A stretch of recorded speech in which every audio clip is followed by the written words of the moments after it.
Alright, isang maganda at mapagpalang araw sa ating lahat mga kababayan, Luzon, Visayas at Mindanao at sa mga sulok tayo ng ating mundo. Sana ay nasa mabuti tayo na kalagayan at walang sakit-sakit ang lahat.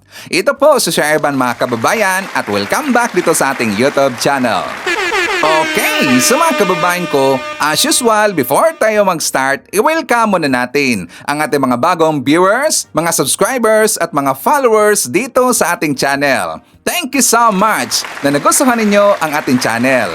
At syempre, pasalamatan natin ang ating mga viewers na nag-like, also nag-share ng ating mga vlogs at pasalamatan din natin ang ating mga viewers na hindi nag-skip ng ating mga commercials. At syempre, pasalamatan natin ang ating mga viewers na nabamember ng ating channel membership. Thank you so much! At syempre, i-shoutout natin ang ating mga pinalangga na mga legends, ang mga senior citizen. Hello po, kumusta ang lahat?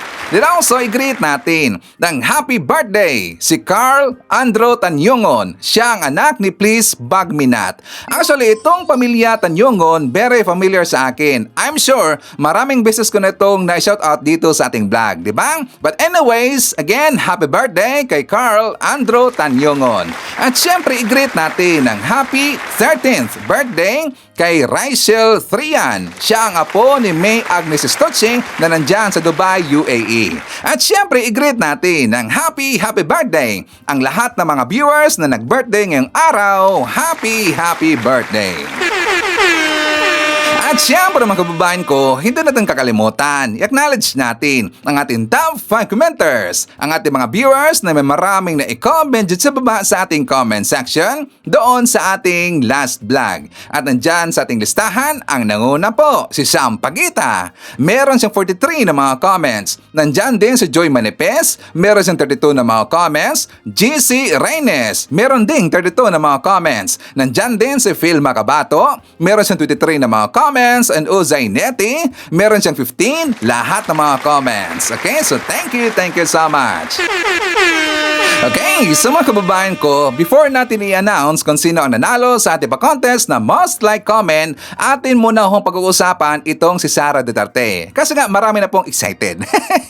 Actually, marami na pong nag-forward sa atin ho ng mga videos, mga clips ni Sara Duterte. Hindi ko na mabilang, siguro mga 60, siguro 70, ang dami na ho. Kasi nga, dapat ho nating pitikin itong si Sara Duterte sa kanyang wala dito, di ba? Kitang-kita ho natin na kulang talaga si Sara dito.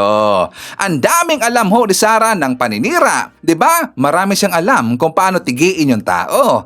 Meron din siyang alam kung paano or sino yung i-hire na mantitigi na worth 5,000 pesos lang daw. Isipin nyo, matitigi na tao, 5,000 pesos lang. Yes, meron siyang alam. Pero wala siyang alam tungkol dito sa Pax Silica. O diba, walang ka-idea, walang alam itong si Sara Duterte. At napahiya siya doon sa kanyang interview kay Alvin and Tourism. Alam niyo ba mga kababayan ko, diba kumakalat ngayon na itong si Alvin and Tourism, binato daw ng laptop ni Sara Duterte. Pinagalitan daw ni Sara Duterte at sinisisi siya ng mga DDS. Bakit daw itinanong pa yon kay Sara Duterte? Alam ho ng mga DDS na kulang talaga dito itong si Sara. Bakit pa siya tinanong ng ganun na klase na question?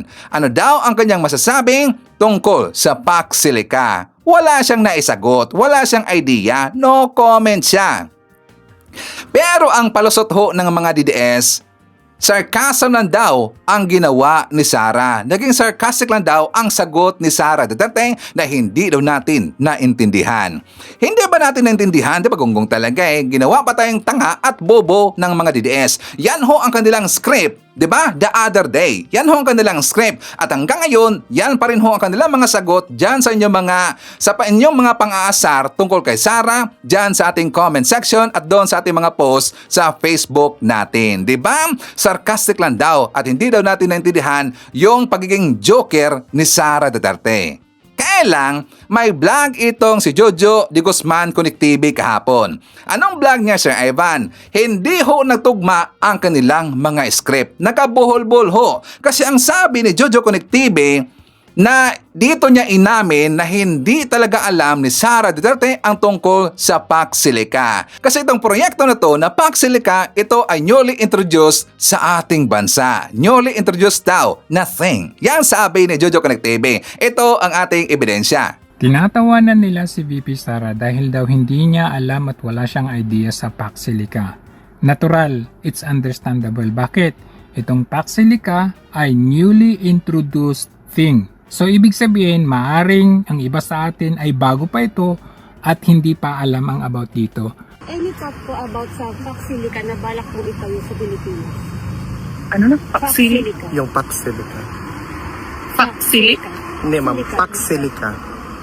Do you know anything about that? Wala ako. I cannot comment on that. Oh, di ba? Kulang dito. Walang alam sa Pac Silica. At ang sabi ang palusot dito ni Jojo Di Guzman, normal lang daw yan kasi nga ito ay newly introduced sa ating bansa.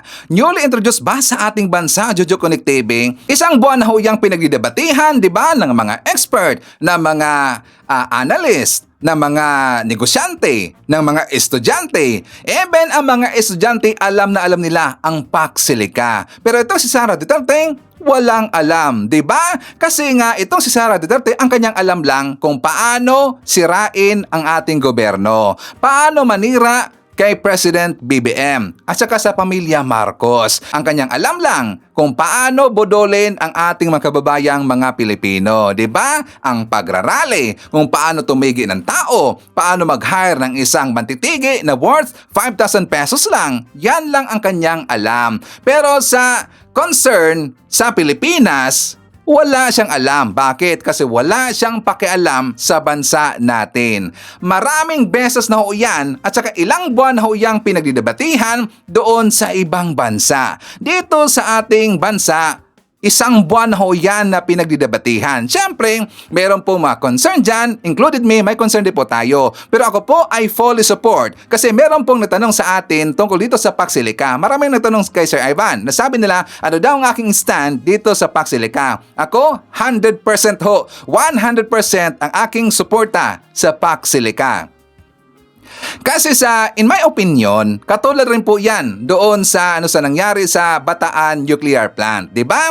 Nung panahon ni Marcos Sr., yan ho ay pinagdidebatihan hanggang yan ho ay hinarang. So kaya hindi natuloy yung nuclear plant diyan sa Bataan. At saka late na ho na realize kung gaano talaga kaimportante at ka very useful ang nuclear plant sa ating bansa. Isipin niyo na lang ho, kung noon pa meron na tayong nuclear plant sa ating bansa. 'Di ba? Very very cheap sana ang ating bayarin sa ating kuryente. Kung meron lang ho tayong nuclear plant noon pa, sa panahon pa ni Apulacay. Isipin niyo na lang ho yan, 'di ba? Hindi sana mataas ang ating bayarin sa ating kuryente. Ganon rin po yan dito sa Pac Silica. Maraming mga nagdidebate, 'di ba? Maraming nagka-questions. Actually, tayo rin po ay nag-question. Kasi meron din po daw yan, possibly, na merong negative effect sa ating environment. Pero marami na ho mga environmentalist ang nag-isip niyan at saka gagawa ho ng solusyon tungkol dyan at tutulong sa proyekto na yan. This is a chance of a lifetime, ang kababayan ko. Kaya full support ho si Sir Ivan dito. Diyan ho yan itatayo sa New Clark City sa Tarlac. At saka ang proyekto nito, this is a big ticket project. It costs 10 billion US dollar. Tapos matapos na ito in a span of 2 years. Dapat bigyan natin ng pagkakataon. Unang-una, ito ang tanong natin. May nakita ba tayo na proyekto ng isang Marcos na pumalya? Kahit isa, may nakita ba tayo? 'Di ba? May nakita ba tayo na proyekto ng isang Marcos na hindi nagagamit at saka hindi epektibo? Kahit isa, meron ba? 'Di ba wala? Kasi nga sa panahon ni Apulacay, marami talagang nag-idolize kay Apulacay. 'Di ba? Pati nga 'di ba si Digong, sabi niya, mismo si Digong nagsabi na visionary yung si Apulacay, si Marcos Sr. Marami ho mga lider ng ibang bansa ang nag-idolize kay Marcos Sr., included me. Included ang mga loyalista, di ba? Tapos dito ho sa panahon ni President BBM, dapat bigyan ho natin siya ng chance. Ito ho ay chance of a lifetime. Ako naniniwala ako na ito ay isa din ito sa solusyon para mapabago pa at mapaunlad pa ang bansang Pilipinas, itong Pax Silica. Pero siyempre, marami pa rin po dyan ang mga nag-question. Marami pa rin po dyan na plano sigurong harangin. Kasi nga alam mo natin, siyempre, marami mga negosyante din na ayaw din dito sa Pax Silica. Diba? Ganon din yan sa nangyari sa Bataan Nuclear Plant. Pero ito si Sara Duterte, walang alam sa Pax Silica. Kasi ang alam niya is Fox Silica. Or Fox Sally. Walang alam talaga eh. Tas tatakbo pa yan bilang presidente. Ngayon, ipapakita ko sa inyo itong vlog ni Bibi or ni Banat Bay. Kasi meron siya nakita dito na clip tungkol dito sa kanyang sinabi kay Alvin and Tourism. Kasi daw itong si Alvin and Tourism hindi na daw nakakatulog simula nang na-upload niya yung question niya tungkol sa Pax Silica dito kay Sara Duterte. Eto. Napanood nyo na ba to? Yung parang speech ni Sara Duterte sa sa Dahig. Pakinggan natin.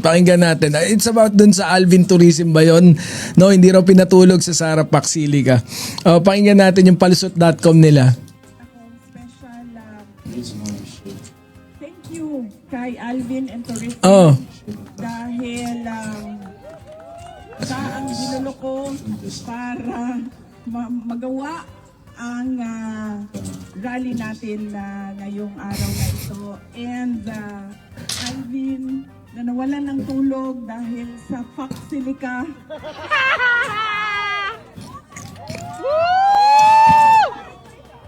Alvin, if they cannot respect a no comment, they should not lose sleep over it. That is their problem. That is not your problem. Tama!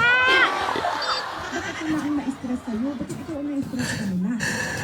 Ewan ko lang ewan ko sa inyo, pero yung pagkakarinig ko rito, parang, Alvin, kung hindi pa sanay yung mga BBM supporters sa pagiging bobo ko, dapat ikaw, sanay ka na, dapat nakakatulog ka na sa kabobohan ko. Parang ganun di ba? Bakit ikaw yung may stress sa kabobohan ko? Dapat sila, sanay ka na nga dapat Parang ano ba naman yan? Vice President ng mga DDS. Walang yaw. Biruin mo, no? Pax Silica, hindi mo alam. And almost a month nang pinag-uusap-usapan yan.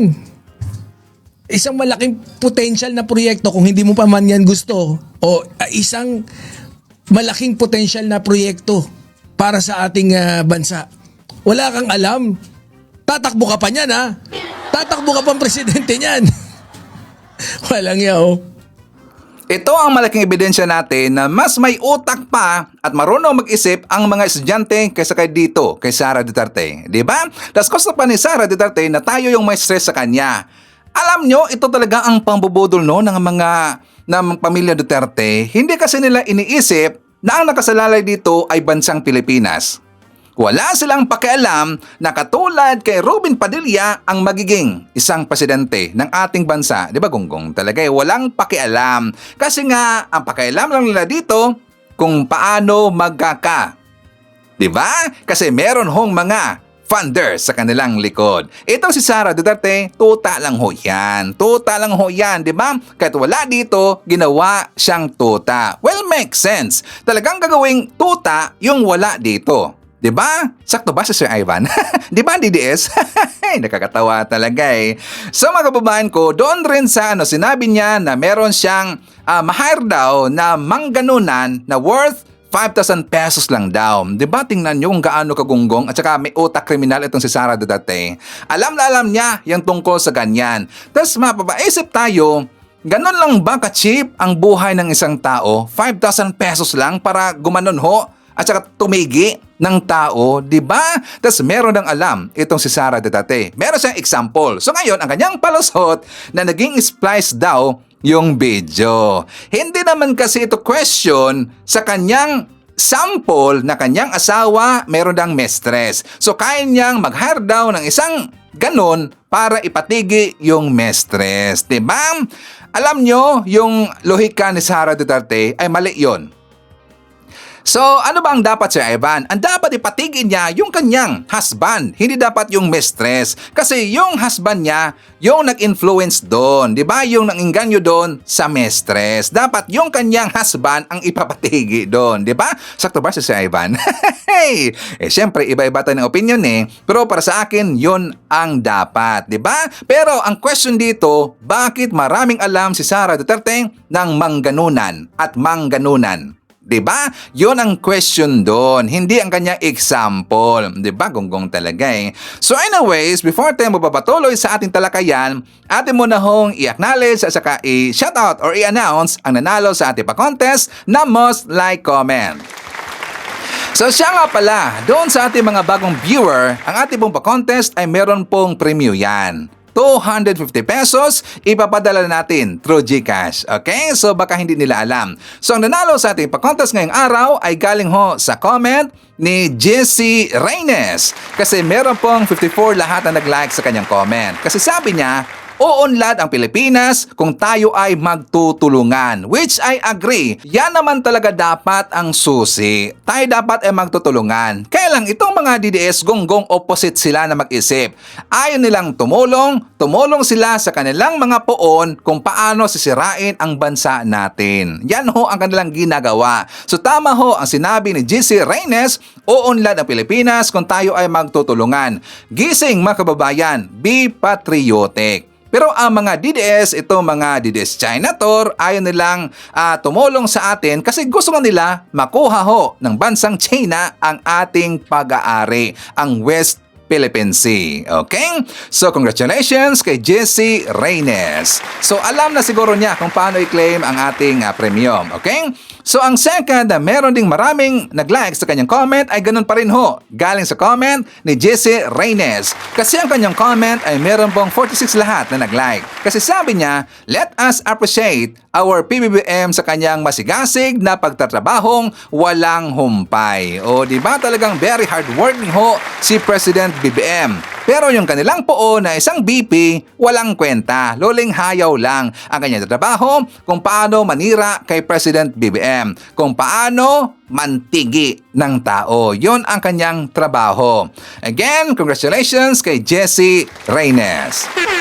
Okay, so dahil ang comment ni Jessie Reynes ay patungkol kay President BBM, well, ito na po ang ating portion na ipapakita natin dito yung mga lakad or kung ano ang trinabaho ng ating President BBM. For more details, let's watch this. Bayan iba't ibang mga programang pangkaunlaran ang personal ninihatid ni Pangulong Ferdinand R. Marcos Jr. sa Tarlac. Sa ilalim ng Bawat Bayan Makikinabang Program. Handog ng programa ang tig sa 10 kilo ng libreng bigas sa mga benepisyaryo, Socio-Civic Projects Fund sa mga barangay at suporta sa pag-aaral ng mga presidential scholar. 300 kada araw ang kinikita ng mister ni Violeta sa pamamasada ng tricycle. Hindi yan sapat para sa kanilang pang-araw-araw na gastusin, lalo na sa bigas at pag-aaral ng kanilang apo. Kung minsan walang pasok ang mga mag-aaral, wala. Kahina pa sa... Oo. Kaya uuwi siya magdala ng 100. Pagtaas ang hirap yung ganun. Talagang mahirap na mahirap. Kaya ako, mga layat na ako sa paghihirap ng buhay namin. Maiibsan na ang hinaing na yan ni Violeta dahil isa siya sa mahigit 3,000 mga benepisyaryo na nakatanggap ng 10 kilo ng bigas. Sa ilalim yan ng Bawat Bayan Makikinabang program na umarangkada sa Tarlac City sa pangunguna ni Pangulong Ferdinand R. Marcos Jr. Ayon sa Pangulo, bahagi ito ng hakbang ng national government na mas ilapit sa mga komunidad ang mga tulong sa tulong ng mga lokal na pamahalaan. Patunay dyan ang pagpapaigting ng paggamit ng Local Government Support Fund o LGSF. Magpatulong tayo sa local government. Unang-una, dahil unang-una, isang malaking bahagi, itong mga nakikita ninyo sako ng tigsa 10 kilo na sako ng bigas, ito po ay ating binibigay para sa ating mga kababayan na nangangailangan. Nakakalungkot po, pero ang katotohanan, marami pa sa ating mga kababayan na hindi nakakatiyak na makakain. Kahit sa isang araw, minsan lang kumakain, o sa 2 araw, 2 beses lang kakain. Kaya mahirap naman kung ganun. Magagamit na ni Violeta ang pambili niya sana ng bigas sa ibang pangangailangan. Sabon, shampoo ng mga apo ko, saka yung ulam, yun ang nakakatipid. Bukod sa bigas, kabilang din sa ipinamahagi ng Pangulo ang Social Civic Projects Fund sa 511 barangay sa probinsya. Kada barangay makakatanggap ng tig 200,000 pesos. 100,000 rito ang para sa kanilang mga proyekto, habang ang kalahati ay para sa 5 presidential scholars na tatanggap naman ng tig 20,000 pesos. Lahat ay pantay-pantay ang ating ginagawa at hindi na para matanggal na sasabihin na doon lang may nagsasabi, tinutulungan mo lang yung mga kung saan kayo nanalo, kung saan kayo natalo, hindi kayo na tumutulong. Hindi po tayo ganoon. Basta Pilipino, tutulungan natin. Walang kinalaman yung ganoon. Sa kabuuan, 2,555 ang bilang ng presidential scholar sa buong probinsya, kabilang na si Princess. Sobrang laking bagay po kasi fourth year na sabay po yung thesis and OJT po na. Muli namang hinimok ng Pangulo ang mga presidential scholar na mag-aral mabuti para sa kanilang magandang kinabukasan. Naniniwala ang pamahalaan na ang dekalidad na edukasyon ay magdudulot ng magandang kinabukasan sa mga kabataan. Pinatunayan ito ng Administrasyong Pangulong Ferdinand R. Marcos Jr. sa pamamagitan ng bawat barangay makikinabang scholarship program na inilunsad din sa Albay. Top priority pa rin ng administrasyon ni Pangulong Ferdinand Marcos Jr. ang edukasyon. Yan ang binigyang diin ng Pangulo sa kanyang ika-5 State of the Nation address nitong Lunes. Nang marinig nga yan ng graduating student na si Patricia Nicole, laking tuwa niya dahil tiyak na maraming estudyante pa ang matutulungan ng pamahalaan. Isa kasi siya sa mga presidential scholar sa ilalim ng bawat barangay makikinabang scholarship program dito sa Daraga, Albay. Message ko po sa ating President is thank you so much po na napaabot niyo po yung tulong per barangay po, and I know naman po na hindi po dito po yung first and last. Para sa pamunuan ng Barangay Banyag, laking tulong sa mga estudyante nila ang ganitong programa ni Pangulong Marcos. Salip kasi na uminto at magtrabaho, na ipagpapatuloy ng mga graduating student ang kanilang pag-aaral.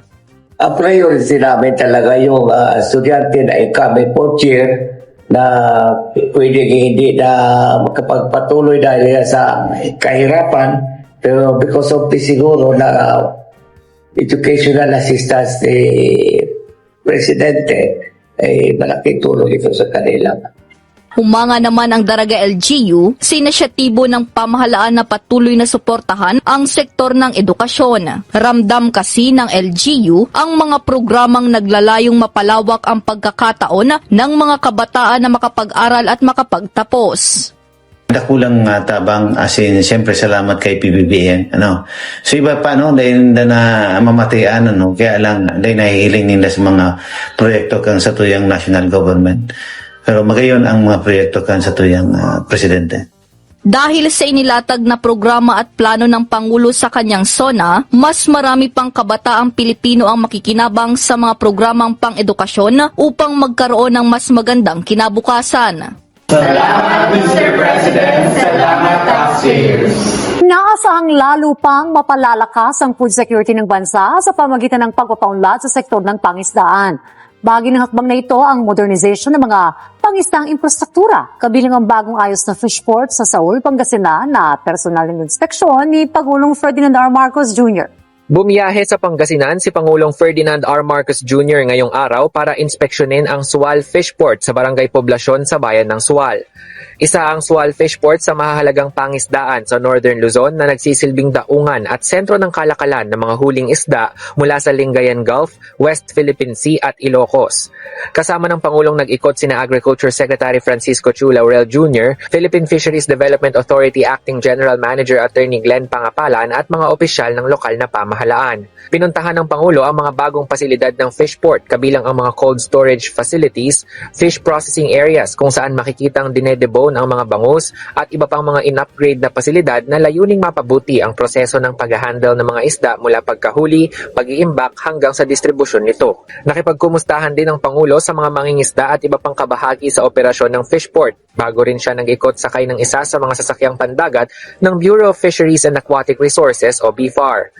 Ayon sa Department of Agriculture, makatutulong ang modernisasyon ng Sual Fish Port sa pagbawas ng post-harvest losses o pagkalugi, pagpapanatili ng kalidad ng mga huling isda, at pagpapalakas ng cold chain system para mas mabilis na makarating ang mga isda sa mga pamilihan sa iba't ibang bahagi ng Northern Luzon. tuwan-tuwa ang ating Pangulo at nakita niya na yung ating pondo ay nagagamit sa tamang paraan at yung kung makikita mo yung building sa labas parang may hint na luma siya pero sa loob totally brand new yan at state of the art at this will be certified for EU and the US market in Middle East. Makikinabang din ang mga mangingisda, fish traders, processors at iba pang negosyong umaasa sa fisheries industry dahil sa mas maayos na mga pasilidad. Mr. President, maraming salamat po sa pagbisita nyo dito sa amin, sa SWAL. Kami po ay nakikiusap sa inyo na sana mapansin nyo po yung aming organisasyon dito sa SWAL na sana po ay mabigyan nyo po kami ng tulong o pondo para po makapagsimula po kami. Samantala, binisita rin ng Pangulo ang Benteng Bigas Meron na outlet sa Sual Fishport Complex kung saan mainit siyang sinalubong ng mga nakapilang benepisyaryo ng murang bigas. Personal niya silang kinumusta at tinignan na rin ang bentahan ng 20 piso kada kilong bigas sa ilalim ng kadiwa ng Pangulo. Malaking tulong po ito sa amin dahil mura po. Maraming salamat po Pangulong Marcos sa binigay mong biyaya sa amin dito sa Sual. Sa pagbisita dito ng Pangulo, muling pinagtibay ng kanyang administrasyon ang suporta sa fisheries sector kasabay ng pagtiyak ng seguridad sa pagkain sa bansa. Bagong bahay, bagong buhay. Ito ang hatid sa ilang benepisyaryo sa Davao City matapos magkaroon ng sariling ligtas at komportableng tahanan sa ilalim ng Expanded Pambansang Pabahay para sa Pilipino o 4PH program na isang hakbang po ng administrasyon ni Pangulong Ferdinand R. Marcos Jr. Hindi matago ng 34 anyos sa si Nova Gonzales ang tuwa dahil sa wakas ay magkakaroon na sila ng sariling tahanan. 2 linggo pa lamang silang naninirahan sa Peoplesville sa Barangay Riverside, Calinan District, Davao City. Para kay Nova, ito ang unang pagkakataon na magkakaroon sila ng sariling espasyo. Dati kasi, nakikitira lamang sila sa mga kamag-anak habang nagsisikap na makapag-ipon para sa mas maayos na kinabukasan ng kanyang pamilya. Tapos naningkamot mi nga makaano dre kay barato ra manggod siya. Maka-save po mi sa monthly na ba. Tulad ni Nova, libu-libong pamilyang Pilipino ang umaasang magkakaroon ng ligtas, desente at abot kayang tahanan. Sa kanyang huling State of the Nation address, binigyang diin ni Pangulong Ferdinand Marcos Jr. ang patuloy na pagtugon ng pamahalaan sa mataas na pangangailangan sa murang pabahay para sa mga Pilipino. Ayon sa Department of Human Settlements and Urban Development o DSUD, mahigit 500,000 housing units na ang napondohan sa ilalim ng Pambansang Pabahay para sa Pamilyang Pilipino o 4PH program. Samantala, 1 buwan pa lamang naninirahan sa Peoplesville sina Lorenzo Tablan at ang kanyang pamilya. Mula sa dating masikip at maingay nilang inuupahang tirahan sa Bukana, Davao City, malaking pagbabago umano para sa kanya ang mas tahimik at mas maayos na kapaligiran. Bilang estudyante, naniniwala siyang mas makakapag-focus siya sa kanyang pag-aaral.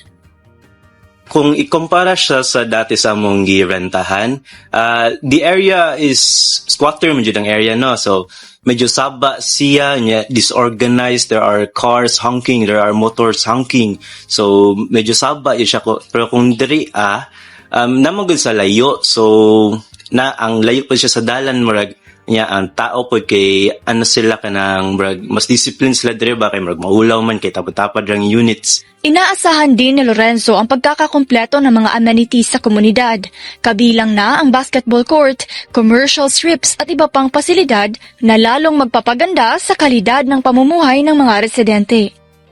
Para naman kay Medj Paler na 1 taon nang naninirahan sa Peoplesville kasama ang kanyang 4 na anak, malaking ginhawa ang abot kayang upa. Sa halagang 2,300 pesos kada buwan, mas malaki ang naitatabi nilang budget para sa iba pang pangangailangan ng kanilang pamilya. Dako siya tabang kay kung mag-rent mi sa gawas, dako man siya amount, so dire mo lang nakales siya gamay.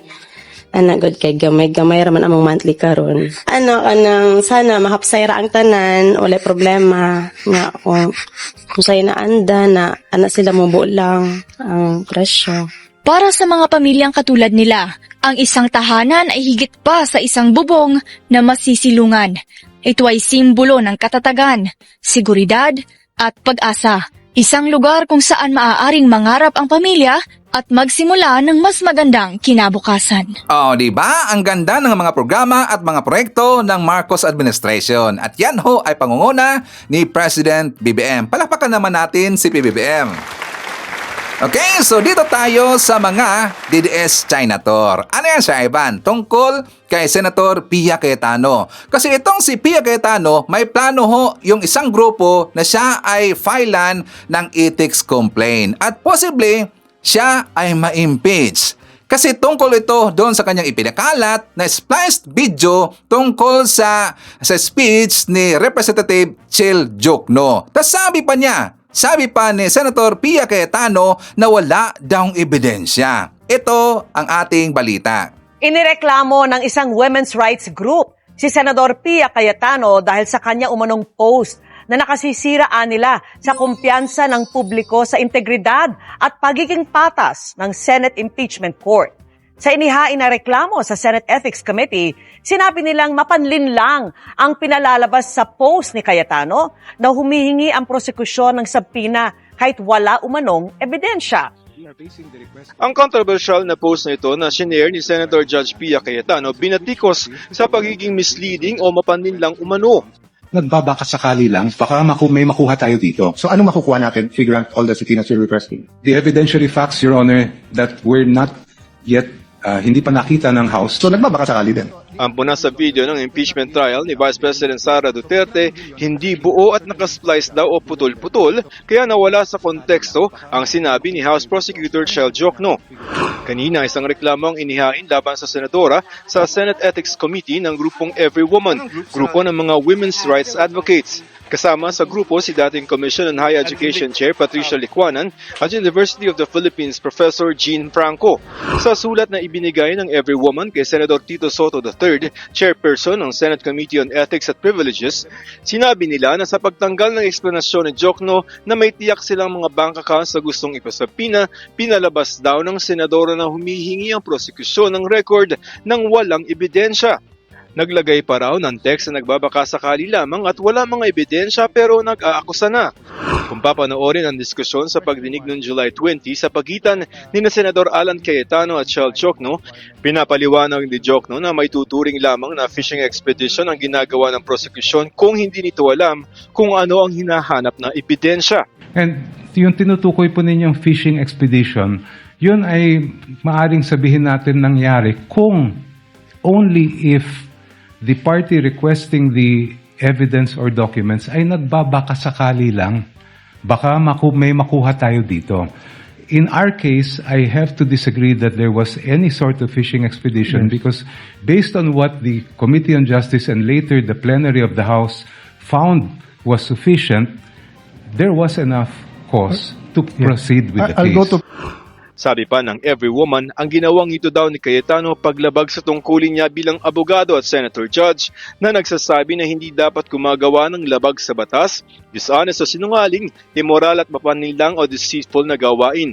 At higit daw sa lahat nakasisira ito sa kumpiyansa ng publiko sa impeachment court bilang patas at may integridad. We encourage and we demand that there should be an investigation and if needed, there should be a sanction towards her action.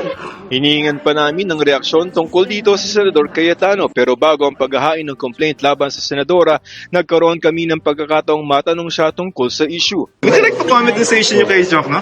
Why? Ang walang comment sa Jokno? I mean, ma'am, sinasabi nila it's not being fair?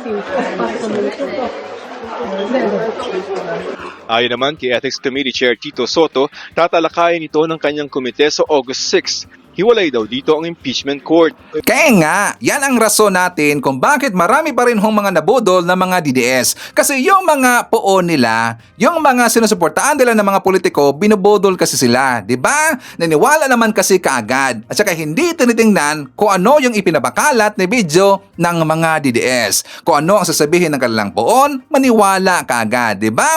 Pero hindi yan tatantanan itong si Pia Cayetano kasi nga hindi maganda ang kanyang ginawa. Napakalat siya ng spliced video. Siya ay sinagot ho ni Representative Chil Jokno. Kasi hindi niya kayang ribatan itong si Chil Jokno. Di ba? Magaling talaga eh. Alam nyo, magaling talaga si Chil Jokno, no? Simple lang ho. Simple lang. Di ba? Magsalita, simple sumagot, simple lang mag-speech, pero madiin. At saka, delicious. Sabi pa nga, di ba, ni Senator Panfilo Lacson, delicious. Itong si Pia Cayetano, kasi hindi niya kaya, ito si Chil Jokno, nagpakalat na lang ng spliced video. Ngayon, ipapakita ko sa inyo itong banat ni Lugin Arsene. For more details, let's watch this. Mga kababayan, sa palagay ko po kaya marami pa rin mga DDS yung sobrang panatiko sa mga Duterte. Hindi lang po ito dahil sa loyalty nila, no? Kundi dahil na din po sa mga influencers na may POVs na paulit-ulit po nilang pinapanood na talagang nagbibigay po sa kanila ng false sense of certainty. Napansin ko po kasi halos pare-pareho yung mga comments. Sabi po ng mga DDS for one, no, sabi, wala namang ebidensya yung prosecution. Fishing expedition lang naman yung ginagawa nila. At umaasa lang naman sila na meron silang makikitang ebidensya. I think narinig kasi nila yon kay Congressman Chel, no? At sabi pa nila, wala ngang personal knowledge yung mga witnesses. Well, naisip ko, parang may pinanggagalingan to, parang may script to, or somewhat like that. So, I looked at some of the videos of these influencers, tapos may nag-send din sa akin ng ibang videos ng isang teacher vlogger. Well, tama nga ako. May nagpapakain ng ganitong klase ng argumento sa kanila. Eto po ha, let's analyze this intellectually. Hindi emotionally, hindi bilang kayo po ay DDS, hindi bilang kayo po ay kakamping, at hindi po bilang kayo ay isang Marcos supporter, no? Kundi bilang tayo po ay mga tao na marunong mag-isip. Okay. So una po, kapag sinasabi po nilang walang ebidensya yung prosecution, mali na po kaagad yung premise. Because evidence does not mean automatic proof of guilt. Okay? Magkaiba po kasi yung evidence at yung conclusive proof. Sa batas po, ang evidence ay anumang legal na material na inihaharap para patunayan o pabulaanan ang isang allegation. Pwede po itong sa pamamagitan ng dokumento, video, witness testimony, financial records, official records, circumstantial evidence. So, lahat po yan ay tinatawag nating ebidensya, no? Ang tanong po dito, hindi kung may ebidensya dapat. Ang tanong ay, sapat ba yung mga ebidensya? So, malaki po yung pagkakaiba. Well, pangalawa, sinasabi po nila na umaasa lang daw yung prosecution na makahanap sila ng ebidensya, no? Really? Ganito lang po yung tanong ko kasi. Kung wala talaga silang kahit anong evidentiary basis, o bakit po pinayagan ng impeachment court ang maraming subpina? Dahil po kasi meron ng basihan. May basis na, may structure na po. Hindi po kasi pareho ng naiisip lang nila. Ganun kasimple yung proseso, no? Hindi naman po kasi pwedeng tumayo yung prosecution at sabihin nilang, Your Honors, pahingi nga po kami ng lahat ng bank records kasi baka may makita kami. Palagay ko narinig kasi nila yun kay Kong Chel. Hindi po ganoon. Kailangan po muna nilang ipakita sa korte kung bakit relevant, material at merong kaugnayan yung hinihingi nilang record sa articles of impeachment. Yun po mismo yung sinuri ng impeachment court, no? Hindi po yan automatic, hindi po yan biglang rubber stamp nung hiningi binigay na. May oral arguments pa nga po yan eh. May objections pa nga po ang defense. Okay? At hindi po lahat ng request ay basta pinagbigyan. Isipin po ninyo yon. Kung totoong fishing expedition po ito, edi sana po napagbigyan lahat. Pero bakit po merong mga request na hindi inaprubahan? Simple lang po ang ibig sabihin yan. The court evaluated each request individually. Hindi po nila binigyan ng blank check yung prosecution, no? Third, ito pa po yung madalas kong naririnig din, no? Ang sabi po nila, wala namang personal knowledge ang witnesses, kagaya daw ng mga NBI, ni Lotok, ni Matibag, di ba? Well, again, mukhang hindi po talaga naiintindihan ng mga influencers na to, yung rules on evidence. Kasi hindi po lahat ng witness ay kailangan ng maging eyewitness, di ba? May iba't iba po kasing klase ng witness. May investigating officers, may authenticating witnesses, may custodians of records, may forensic experts, may financial custodians. Halimbawa po, no, kung ang bangko ang nagdala ng bank records, hindi po kailangan na nakita niya mismo yung bawat transaction. Okay? Ang trabaho po niya, patunayan niya na authentic po yung records. Ganon din po yung NBI. Hindi po ibig sabihin na dahil hindi sila eyewitness sa bawat pangyayari, wala na po silang pwedeng i-testify. 'Di ba? Iba po ang role nila. Iba po ang purpose ng testimony nila. At pang-apat po, ito po yung pinakamalaking problema dun sa argument nila no, na nakikita natin. Akala po nila kapag humihingi ng bank records ang prosecution, okay, automatic ang ibig sabihin, wala silang ebidensya. Hindi po ganun yun. Napaka-simplistic po ng reasoning na yun. Napaka-shallow, mababaw. O ganito na lang po, no? Halimbawa, kapag merong murder case, humingi ang prosecution, halimbawa, ng CCTV, ibig bang sabihin wala silang ebidensya? Hindi po. 'Di ba? Kapag humingi sila ng cellphone records, ibig bang sabihin fishing expedition yun? Hindi rin po. Okay? Kapag humingi sila ng DNA, excuse me, ng DNA examination, ibig bang sabihin gawa-gawa yung kaso? Of course not. Ang tawag po dyan ay compulsory process. Normal po yan na bahagi ng litigation. Ang subpoena po, hindi yan admission na mahina yung kaso. Okay? Isa po itong legal mechanism para po makuha yung record na nasa custody ng ibang tao o institution. At tandaan po ninyo ito, hindi pa tapos yung impeachment. Hindi pa rin po tapos ang presentation ng prosecution. At hindi pa rin po tapos yung defense, di ba? Excuse.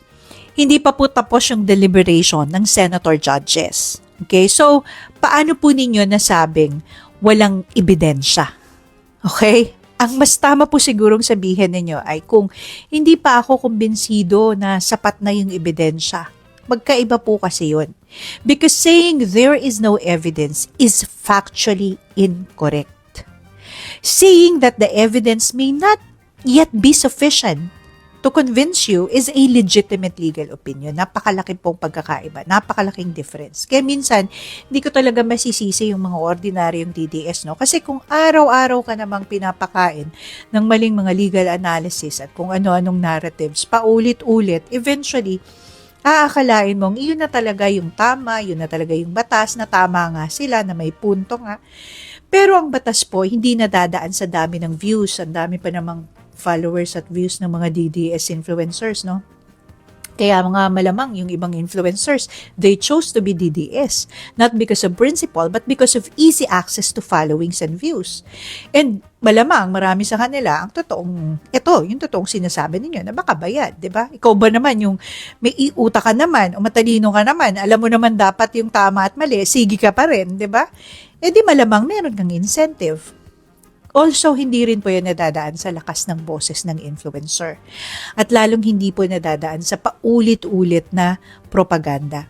Evidence is evaluated in court, not in the comment section. At sa dulo po ng lahat ng ito, okay, in the end, hindi po ang prosecution ang magde-decide, hindi rin po yung depensa. Okay? Hindi rin po ang mga vloggers na to at influencers, hindi rin po tayo, hindi ako, 'di ba? Hindi kayo.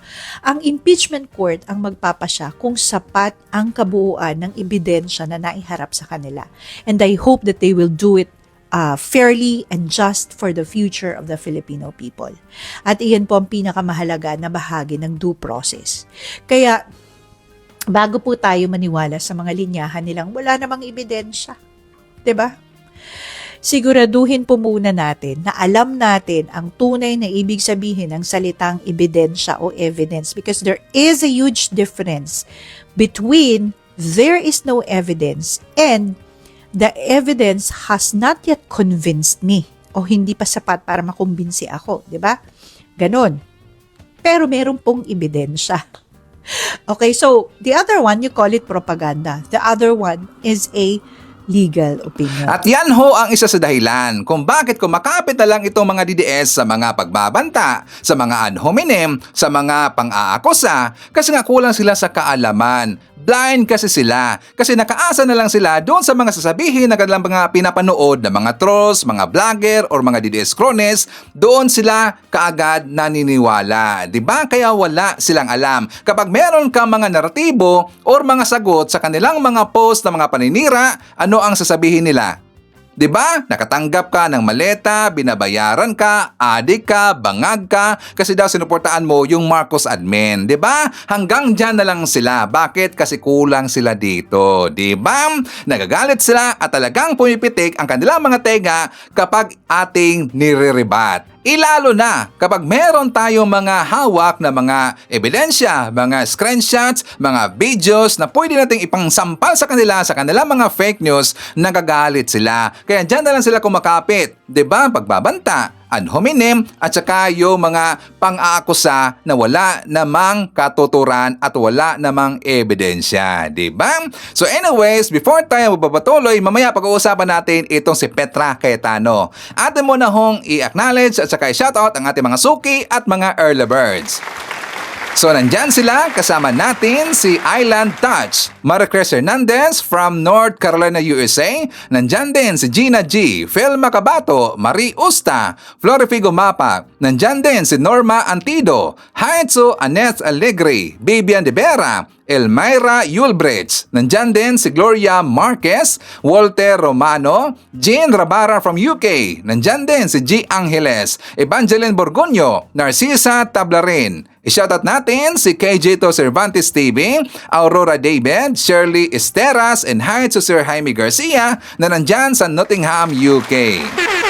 Okay, so mga kababayan ko, I am sure na alam niyo na yung BIR record at saka yung AMLAC record at yung mga bank records ni Sara Duterte ay tuloy na. Ito ay bubuksan na. Kasi nga si President BBM nagbigay na ho ng authority sa taga BIR at saka pwede na hong silipin o buksan ang mga financial records ni Sara Duterte at saka ni Mans Carapio. Nagpanik tuloy ang mga DDS. Talagang galit na galit itong si Sara Duterte kasi yan ho'y pilit na pinipigilan, hinaharangan ng kampo ni Sara Duterte at ng kanyang mga abogado. Diba? So ngayon, hindi na mapipigilan, tuloy na, bubuksan na ang tagong yaman ni Sara Duterte. Ito ang ating balita. For more details, let's watch this. Let the evidence speak. Hawak na ng Senate Impeachment Court ang tax records ni VP Sara at ng asawa niyang si Attorney Mans Carpio.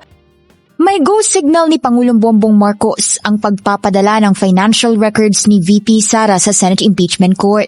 Nag-comply kasi ang BIR sa sabina ng korte nang isumite nito ngayong araw ang hinihinging mga dokumento ng bise, pati ang sa kanyang asawang si Attorney Mans Carpio.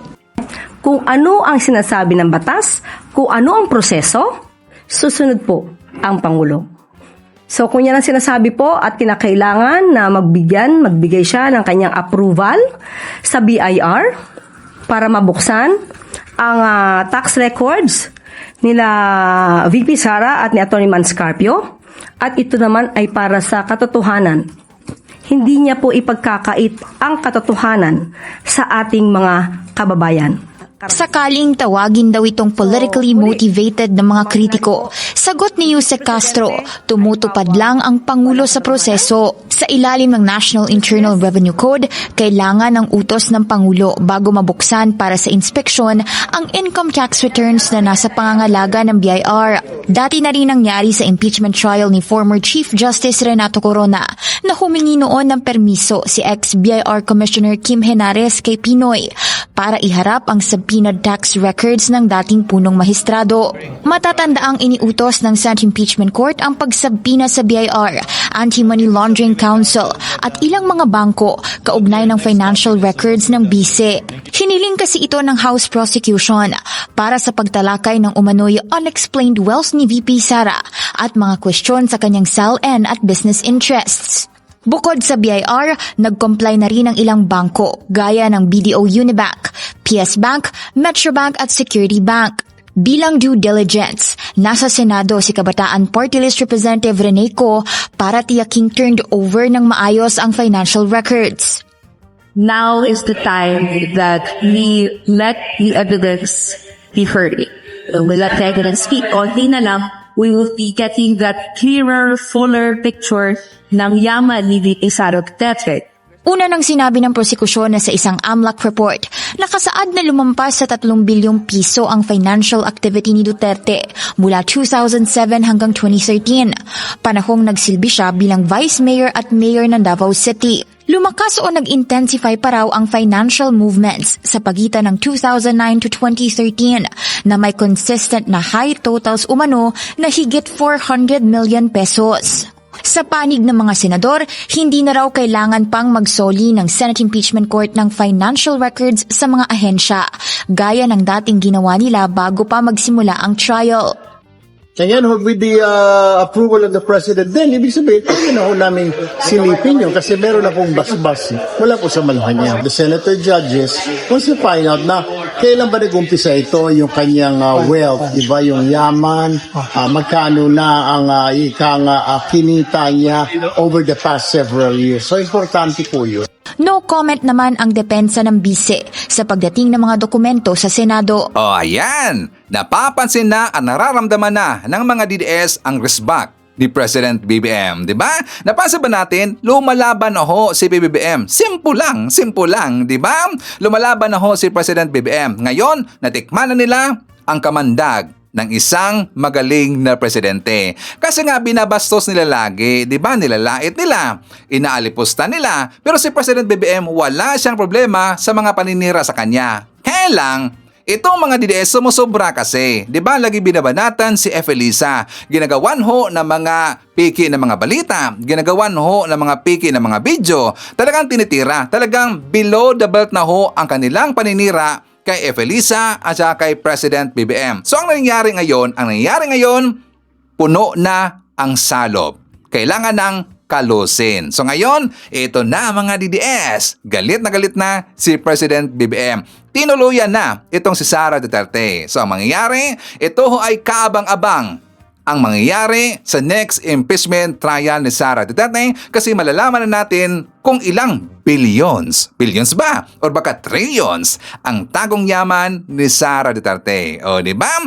So speaking of President BBM, kilala na kung sino yung mga nagbanta dito kay President BBM. Ito ang ating example. Kilala niyo po ba ang taong ito mga pre? Siya lang naman po ang nagbanta sa buhay ni Pangulong Bongbong Marcos at kay Sandro Marcos. Nakakagulat mga pre kasi after niyang magbanta sa buhay ni PBBM at kay Sandro Marcos, kinabukasan po Lunes na po ni Pangulong Bongbong Marcos meron pong sumabog di umano na bomba at meron pang nakitang bomba na hindi sumabog. Itong taong ito mga pre, dapat po talagang imbestigahan ito kasi yung kanyang mga sinabi ay nangyari. Kaya nananawagan po tayo sa kapulisan at NBI na imbestigahan po ang taong ito. Ito po yung mga post niya, basahin po natin. Bongbong Marcos, siyang bala ka lang. BBM, susunod na kay Mima Alicia. Sunod dapat kay Mima Alicia si Sandro Marcos. So nakikita nyo po sa post ng taong ito, puro po pagbabanta kay Sandro Marcos at kay PBBM. Gusto niya talagang mamatay si PBBM mga pre. Kaya pakikalat po natin ang videong ito. I-share po natin ito mga pre. At yan po yung kanyang pangalan at pagmumuka. Kitang-kita nyo naman. Ang pangalan niya po ay si J. Argente Postre. Tingnan nyo yung muka. Kaya kayo mga pre, ano pong masasabi ninyo dito sa taong ito? Comment naman para mabasa natin. At wag po natin kalimutang i-share. Pasikatin po natin ang taong ito. Kasi hindi po ito pwede. Hahayaan lang po natin na magbanta-banta lang. Tandaan po natin, buhay ng Pangulo yan. Buhay ni Sandro Marcos yan. Hindi dapat pinagbabantaan. Hindi po dapat tayo masanay sa mga pagbabanta. Dapat managot ang taong ito. Paki-share po natin. Naging normal na kasi ang karahasan nila dahil yan ho ang kanilang minana doon sa kanilang tatay na nandun sa dahig.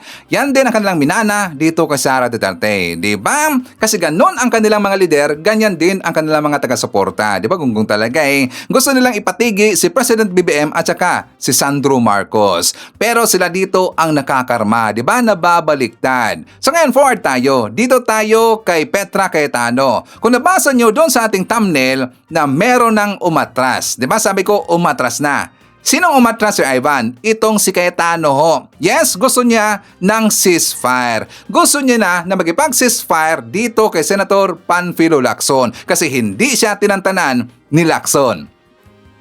Diba siya ang una dito na nanira kay Lacson? Siya ho ang una ang tumira dito kay Lacson. So ngayon na siya ay ay inashan ni Senator Lacson na siya ay pinatulan ni Senator Lacson. Ngayon, merong hawak na mga ebidensya itong si Lacson at saka yung kanyang hawak na mga ebidensya na i-forward na doon sa ombudsman. So ngayon, nangiyak-ngiyak itong si Cayetano. Gusto niya na mag-ceasefire daw dito. Pero hindi siya tatantanan ni Senator Panfilo Lacson. Tuloy na tuloy ang investigation sa Blue Ribbon Committee. Tuloy na tuloy ho ang kaso ni Petra Cayetano doon sa ombudsman. Ito ang ating balita. Tila tinuluyan na ni Senador Panfilo Ping Lacson si Senator Alan Peter Cayetano.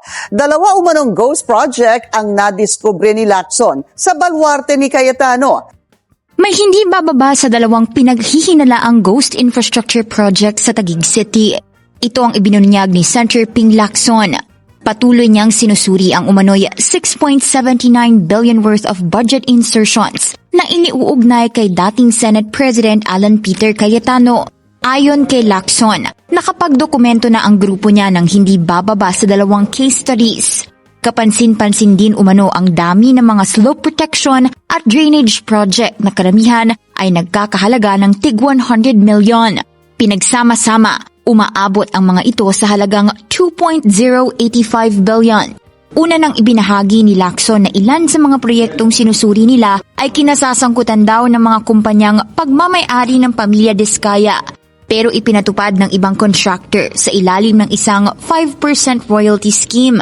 May mga kahalintulad din daw na proyektong naigawad sa Top Notch Catalyst Builders, isa sa mga kumpanyang binanggit ni PBBM noong nakaraang taon bilang kabilang sa mga nangungunang flood control contractor. Ayon pa kay Lacson, ang mga proyektong ito ay nagsimula pa raw noong 2019 at 2020, panahon na si Cayetano ang speaker ng Kamara.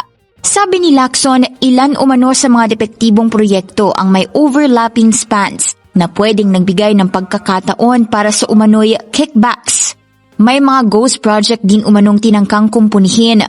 Patuloy pa rin nangangalap si Lacson ng mga dokumento at testimonya mula sa mga informant at testigo.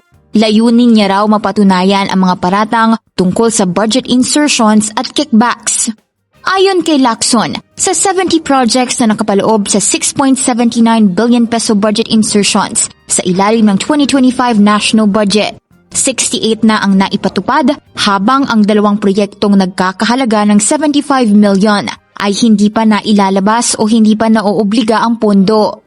Hindi raw siya gagawa o mag-iimbento ng ebidensya, pero dahil sa mga pagkwestiyon umano sa kanyang integridad ni Senator Alan Peter Cayetano, mas pag-iigihan pa niya ang paghahanap ng mga ito. Wala pang opisyal na pahayag si Cayetano tungkol dito sa ngayon. Dati nang sinabi ni Cayetano na tila dumoble raw ang net worth sa SALN ni Lacson. Pero nilinaw ng kapwa niya senador na sa legal at maayos na paraan ito nakuha. Reputation damaging ito para sa dating PNP chief. Nangako naman si Senate Blue Ribbon Committee Chair Erwin Tulfo na magpapatuloy ang flood control scandal investigation ng komite na una nang sinimula ni Lacson. Nasa Office of the Ombudsman na raw ang mga resibo sa mga umano'y maanomaliang proyekto sa baluarte ni Senador Alan Peter Cayetano. Ayon kay Senator Panfilo Lacson, patong-patong na kaso ang posibleng harapin ng mga sangkot dito. Isinangiti na ni Senator Panfilo Lacson sa Office of the Ombudsman ang mga nakalap niyang ebidensya kaugnay ng mga umano'y questionable infra projects sa Taguig City. Sa kanyang post sa X, sinabi niyang ang mga ebidensyang nakalap ay mula sa mga government website at ilan sa mga pinagkakatiwalaan niyang source. Nasisipat daw niya ang mga posibleng kaso ng plunder, malversation at paglabag sa Anti-Graft and Corrupt Practices Act o RA No. 3019. Welcome naman para kay Senate Minority Leader Alan Peter Cayetano ang hakbang na ginawa ni Senator Lacson. Ang ikinagulat lang daw niya ay nang ikumpara ang Taguig sa nangyari sa Bulacan. I welcome that because in the same manner that I tell everyone that kailangan ng accountability, same din naman. Ang sabi ko lang naman, sa tamang venue, tamang panahon. Honestly, nagulat ako na i-compare sa Bulacan kasi napakalayo. Witness ang buong kababayan namin sa Taguig at lahat ng nagiging bisita ang produkto ng good governance for wala pa naman 20 years, no? 2010 till now, and ako 1998 till now bilang congressman.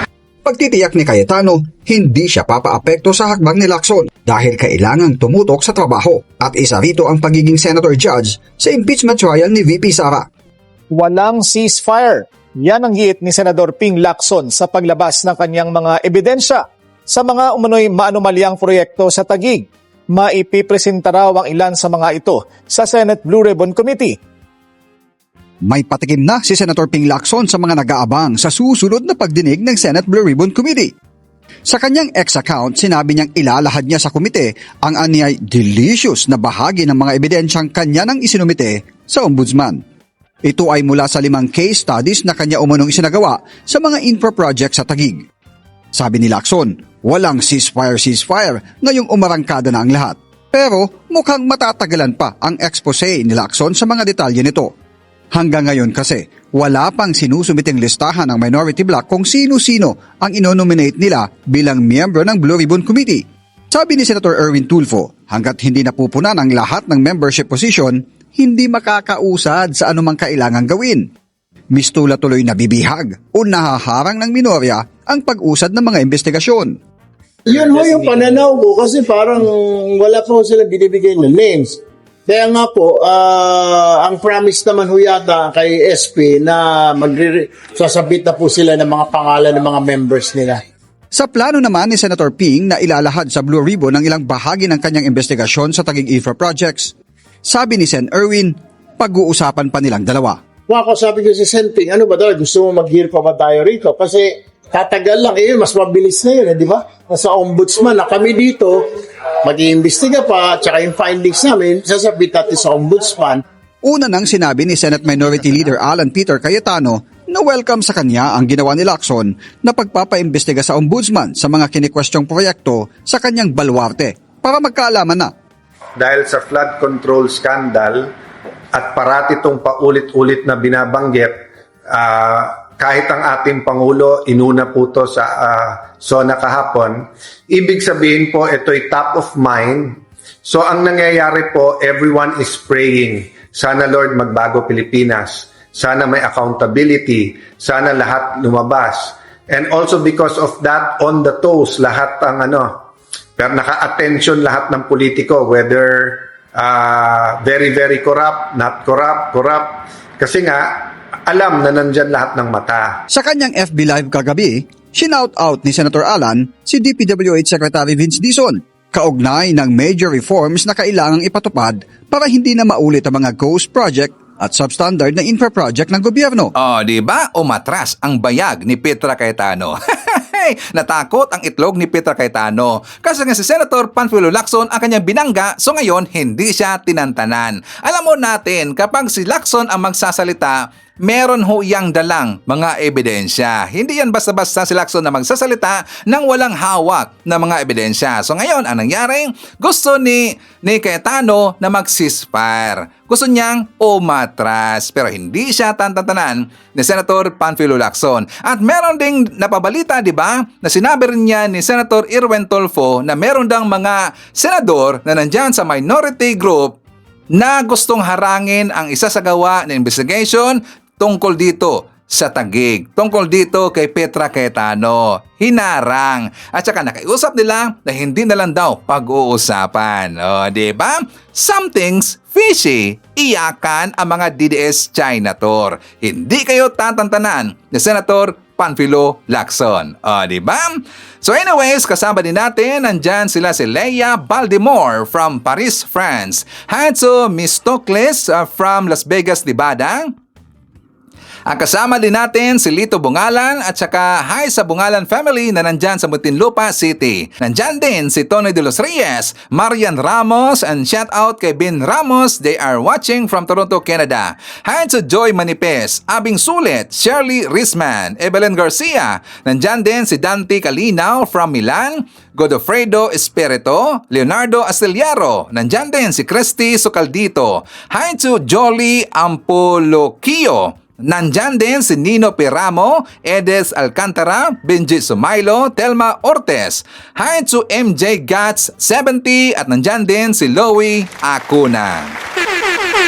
Okay, so mga kababayan ko, ipapakita ko sa inyo ang vlog na ito. For more details, let's watch this. And we are now on day 10.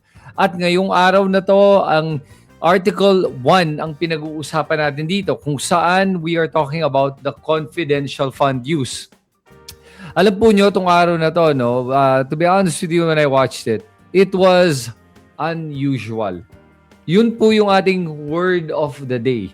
Napaka-unusual nitong impeachment day na to. First of all, nag-umpisa yung impeachment ng 10 ng umaga for the first time.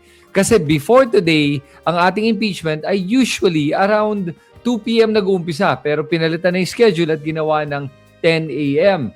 At nakikita mo dito na sa aga ng pag-umpisa ng impeachment, pati yung mga ibang tao dyan mukhang inaantok pa. Pero bago natin pag-usapan yung impeachment, gusto ko muna pag-usapan natin yung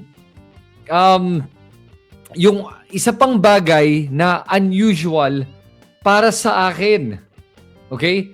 At baka alam nyo kung yung pinag-uusapan ko pag sinabi nating unusual, Ito yung actually, siguro maganda kung antayin natin mga viewers. Pero hindi na. Sige na, pag-usapan na natin to. So, itong unusual dito sa nakita ko ngayong araw na to, yung interview dito with Sara Duterte. Nakita ba nyo itong unusual interview na to? Kasi di ba, nagbabakasyon siya ulit ngayon na nangangampanya siya sa buong mundo. May world tour na naman si Sara Duterte para ibudol yung ating mga kababayan. Nakakaawa talaga yung pambubudol na ginagawa niya, pero dito, nagpa-interview siya at may tinanong sa kanya at yung sagot niya ay napaka-unusual. Pero bago natin sabihin yun, bago natin banggitin yun, gigreet muna natin lahat ng ating mga viewers. Si one man from Toronto, Canada. Kababayan. Oh, dyan ako, taga Toronto, Canada. Tapos si naman, si Densan, good evening Sir Chris. Good evening din. Good evening si Pablito. Watching from Switzerland, si Lily Tonin. And then si Void. Paxilica ba yun? Okay. So yes, we're about to do the review for date. And not only the review, by the way, pag-uusapan natin yung ano yung ginawang strategy ng prosecution at ano yung ginawang strategy ng defense. Kasi pag makita mo itong buong araw na to, yung ginawang impeachment na to, hindi nag-cross-examination yung defense sa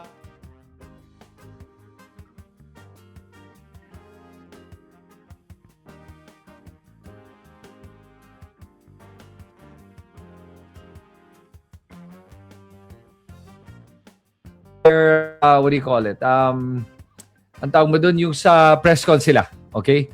So, pag-uusapan natin yun ngayon. So, welcome sa ating mga viewers ngayon from all over the world. Ito, meron tayo from Barcelona. Grabe, I miss Barcelona. I am excited to visit Barcelona again. Oh, tapos pinahamak ng interviewer si Sara na fax siya daw. So, guys, without further ado, why don't we just show the video? I'll let you guys decide, okay? So, here we go. Ito ang video kung saan si Sara Duterte ay in-interview at ito ang sinabi niya doon sa isang tanong para sa kanya. Ready? Hop. Add to stage. Wait lang. Paano ba to? Teka lang guys. Ito. Yan. Okay, here we go. Ano na? Any thought po about sa Paxilica na balak po itayo sa Pilipinas? Ano na? Paxilica. Yung Paxilica. Paxilica? Hindi ma'am, Paxilica. Do you know anything about that? Wala ako. I cannot comment on that. Diyos ko guys, okay para sa akin lang Ito ang isang babae na gusto maging presidente ng ating bansa. At sa totoo lang I'm sure marami sa ating mga kababayan wala pa masyadong information tungkol sa Paxilica, no? Pero kung ikaw ay gusto mo maging presidente, bihira naman talaga kung sabihin mo sa akin na hindi mo alam kung ano ang Paxilica o ano bang implikasyon nito at bakit importante itong isang initiative na to at kahit na nga against ka or for it ka, basta may position ka. Pero ang problema ng babaeng to ay hindi niya alam kung ano man lang itong Paxilica na to. Sus Mario Joseph. Tapos gusto niya tumakbong presidente. Alam mo, pag manalo talaga bilang presidente yan, babalik tayo sa Stone Ages. Magiging banana republic na talaga tayo. Hindi na uunlad ang ating bansa dahil ito, basic to guys. Ako, vlogger lang ako Yet I care enough to find out about Pax Silica and its implications for our country. Good or bad? And I'm going to do a video separately on this na pag-uusapan natin kung okay ba itong Pax Silica o hindi. And I'll give you my thoughts on it for both sides of it. Sara Duterte wants to run for president. Hindi man lang niya masabi o malaman kung ano ba itong Pax Silica na ginawa niyang Fox Silica. Ano to? Bagong character? Ha? Wala na si Mary Grace Piatos. Ngayon, si Fox Silica na ating bagong character ni Sara Duterte. Di ba pambihira, no? Kung yan talaga ang kinalalabasan ng mga kandidato o mga gusto maging kandidato para presidente. Tapos, may mga kababayan tayo na gustong iboto yan. Yan ang kinoconsider nila na magdadala sa atin sa 21st century para umunlad ang ating bansa. Oh my God. Sumasakit ulo ko guys thinking about it. So anyway, yun yung isang unusual. Okay. So now, pag-usapan natin yung impeachment day 10. Of course, still related to Sara Duterte because may main character syndrome tong babaeng to. At syempre hindi siya mag-attend sa kanyang sarili impeachment because it's too small for her.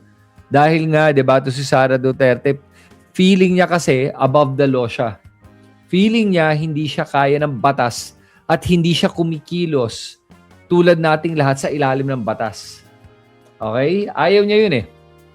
Kasi feeling nga niya, the law is beneath me. Parang ganon. So, hindi siya nag-attend at yung mga abogado niya nandoon. Ito ang interesting dito. So, unang-una, yung strategy ng ating prosecution.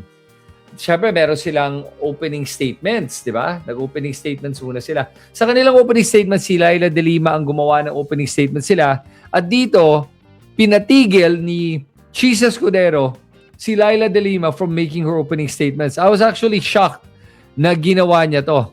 Now, let's watch yung actual pagpigil and I'll explain why pinatigil ni Chisa Escudero. And I mean, I understand but ito ginawa and I really don't have a problem with it. He had to do what he had to do and, let's listen to it na lang. Instead of me talking about it, I'll let you guys listen to it para makita nyo kung bakit pinatigil ni Chisa Escudero si Laila De Lima from making the opening statement. Okay? So, here we go. Yan. Before presenting, okay, ito. And, sorry. Ito ang lalagay natin. Remove. Yan. Okay, here we go. Tapos mamaya pag-usapan natin yung unusual. Ayan. Be precise and short with respect to your opening statements. You may proceed, ma'am, subject to those reminders. Thank you, Mr. Presiding Officer. This is about 5 minutes or a little more than 5 minutes. Mr. Senate President, Mr. Presiding Officer, Honorable Senator Judges, mga kababayan, magandang umaga po. Sa ating pagbabudget para sa pamilya, dahil hindi naman unli ang pera, masinop ang ating paggasta sa talagang kailangan at kapakipakinabang natin nilalaan. Ganyan din dapat sa pondo ng bayan. Sa yugtong ito ng paglilitis, pag-uusapan natin ang confidential funds. Ito ang budget para sa mga sensitibo at surveillance-related activities upang suportahan ang mandato ng mga civilian agencies. That the budget is intended for confidential operations does not mean that the conduct of the officials involved in the handling of people's money is exempted from the demands of transparency, scrutiny, and accountability. Public office is a public trust. Yan ang sabi ng konstitusyon. Sakop nito ang lahat na nasa gobyerno. At ang utos na yan ay hindi pwedeng balewalain dahil confidential lang o confidential ang pondo. Ang confidentiality ay para protektahan ang lehitimong operasyon at informant. Hindi ito pahintulot para mag-imbento ng pangalan at dokumento. Hindi ito palusot para ibulsa ang pera. Kung confidential ang pondo, lalo pa ngang mataas ang pananagutang kaakibat nito. The Constitution entrusts this court with the solemn duty to determine whether the respondent Vice President committed culpable violation of the Constitution, graft and corruption, and betrayal of public trust. The evidence will show that she did. This case, Article 1, is about 612.5 million in confidential funds entrusted to VP Sara Duterte through the Office of the President and the Department of Education. This is not about one missing receipt. This is not about a clerical error or accounting mistake. The evidence will reveal a pattern, a systemic course of conduct that, taken as a whole, demonstrates graft and corruption and betrayal of public trust. With the permission of the Honorable De Lima. Yes, Council Your Correspondent. Honors, again, Your Honors, I think we have to object to the statements being made by the Honorable De Lima, with all due respect, of course. Your Honors, they can do that through the offer of their evidence, Your Honor. Chair will instruct the Honorable De Lima to kindly limit her statements. I was listening intently in the beginning. It was okay, Honorable De Lima, but later on, you did make conclusions of law already, which the Chair orders to be stricken from the record. You may wind up, Honorable De Lima, but kindly avoid conclusions of fact and law. Your Honors, please, if I may just be given just Yes, seconds. Your Honors, ang naging problema natin nung huling pagkakataon na pinayagan natin yung ganitong statement at sinasabi na nga ng presiding officer is kahit naman i-strike off the record natin, narinig na po at nasabi na. So to allow, Your Honors, again, a continuation of such is really goes into the matter of fair play, Your Honor. Honorable De Lima, kindly wind up. Again, you were forewarned beforehand to kindly limit your statements. Hence, you are faced again with a similar situation. Kindly wind up, Honorable De Lima, and call your witness. Ang dami pong malalampasan sa aking opening statement because Yes, this is but supposed to be an again, overview it is the of the court's case, position, the overview of the evidence. To let the witnesses speak, not the counsels, insofar as the evidence is concerned or conclusions of both fact and law. Kindly wind up, Honorable De Lima. I submit to Your Honors, and so I will wind up. Kapag ang isang impeachable officer, tulad ng pangalawang Pangulo, ay nabuso ang kapangyarihan sa paraang sumisira sa accountability o sumusuway sa pananagutan, dapat pa ba siyang pagkatiwalaan? Dapat pa ba siyang manatili sa pwesto? When the Filipino people entrusted their money to Vice President Sara Duterte, was that trust honored? That question will not be answered by politics, by general denials, by press releases. It will be answered by the witnesses, by the documents, by audit, and by the evidence, and the prosecution is ready to present it. Sa kabuuan ng ebidensya, makitang hindi lang mga simpleng irregularidad ang nangyari. Objection, Your Honor. Malinaw ito. Objection, Your Honor. Honorable De Lima, I would have to stop you. I would have to stop you at this point. The continuing objection of the respondent is duly noted. I would have to stop you at this point. And I have to My stop due now. apologies, but kindly call your witness already. Thank you, Your Honors. I submit. Thank you very much.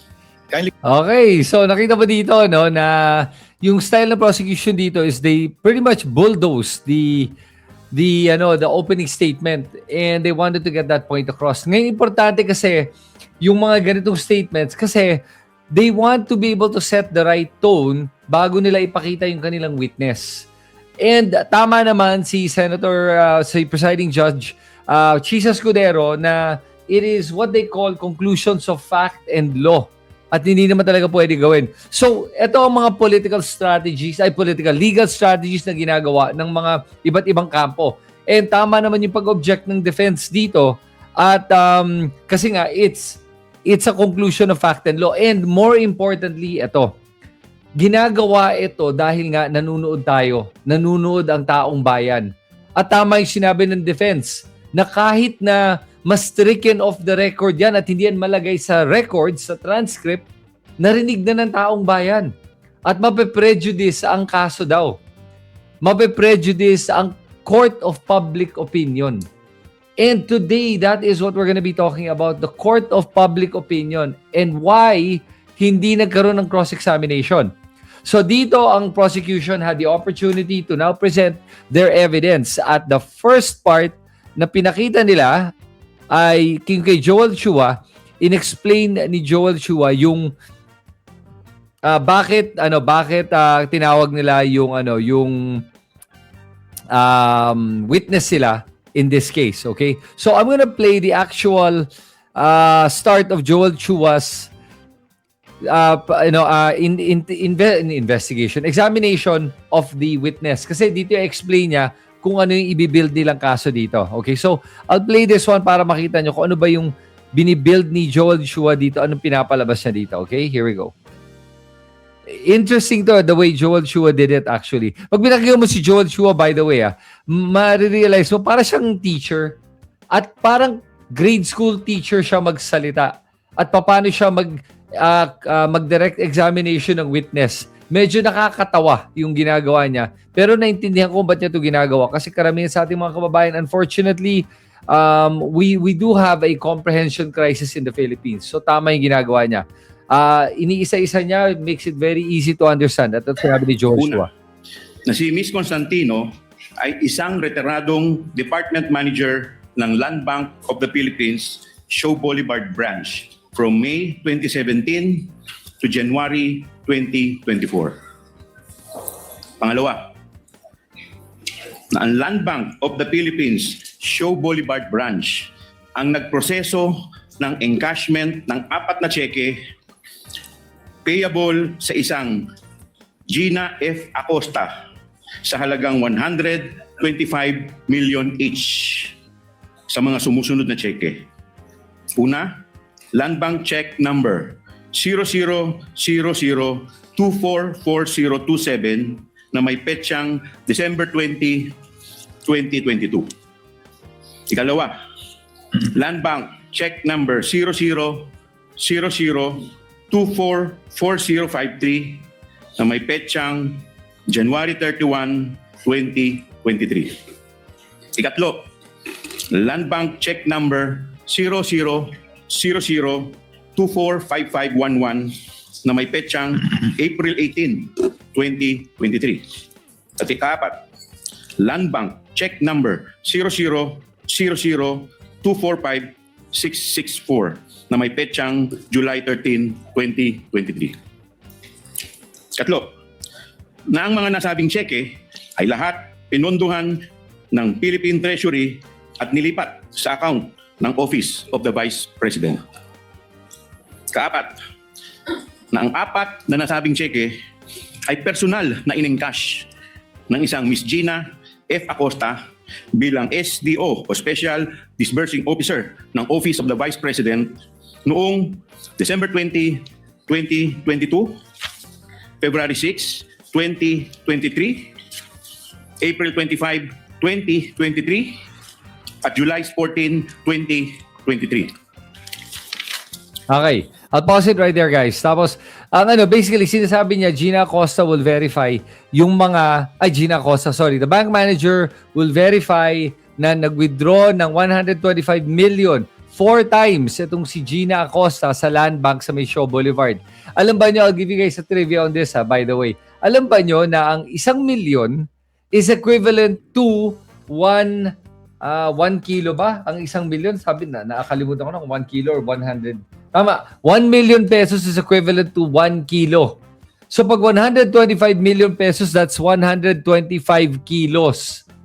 Okay, nabitbit nung ni Gina Acosta, palabas ng bangko, 125 kilos.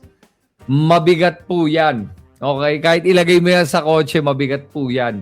Ngayon, ang pinapalabas dito ni Joel Chua basically is na totoong nangyari yung pag-withdraw ng pera. At alam mo, they belabored the point. To be honest with you, from a viewer's perspective, medyo naging boring nga ito. Kasi pinakita nila at nag-agree naman yung branch manager na withdraw yung pera, na ilabas cash, 125 million. At yung ating defense ay hindi nag-cross-examine. As a matter of fact, they agreed, yes, nalabas ka yung pera. Now, I'll give you the reason kung ano yung strategy kung bakit ginawa to ng defense.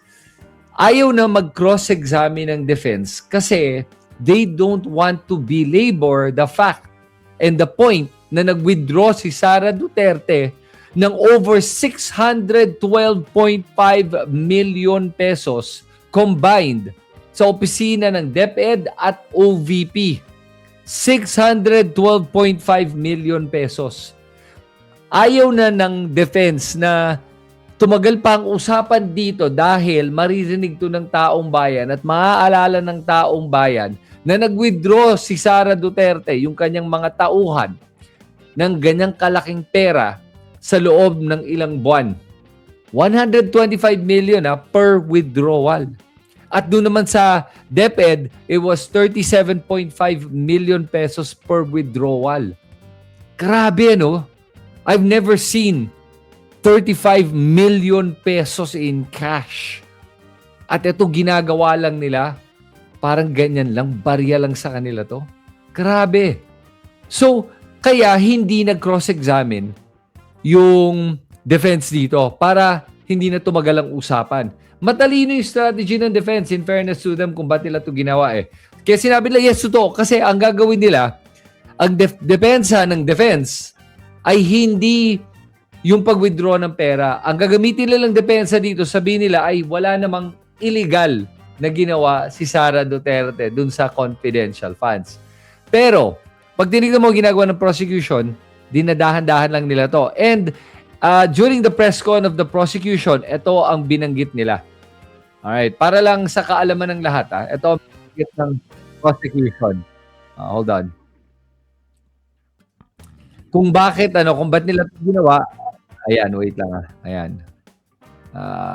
11/10 daw. Sandali nag-scroll up kaya kailangan ko ibalik Sandali Hold on. Saan na ba yun? Kanina, nandun ako kanina nag-refresh yung feed ko habang nag-check ako. Sabihin ko na lang sa inyo kung ano yung sinabi.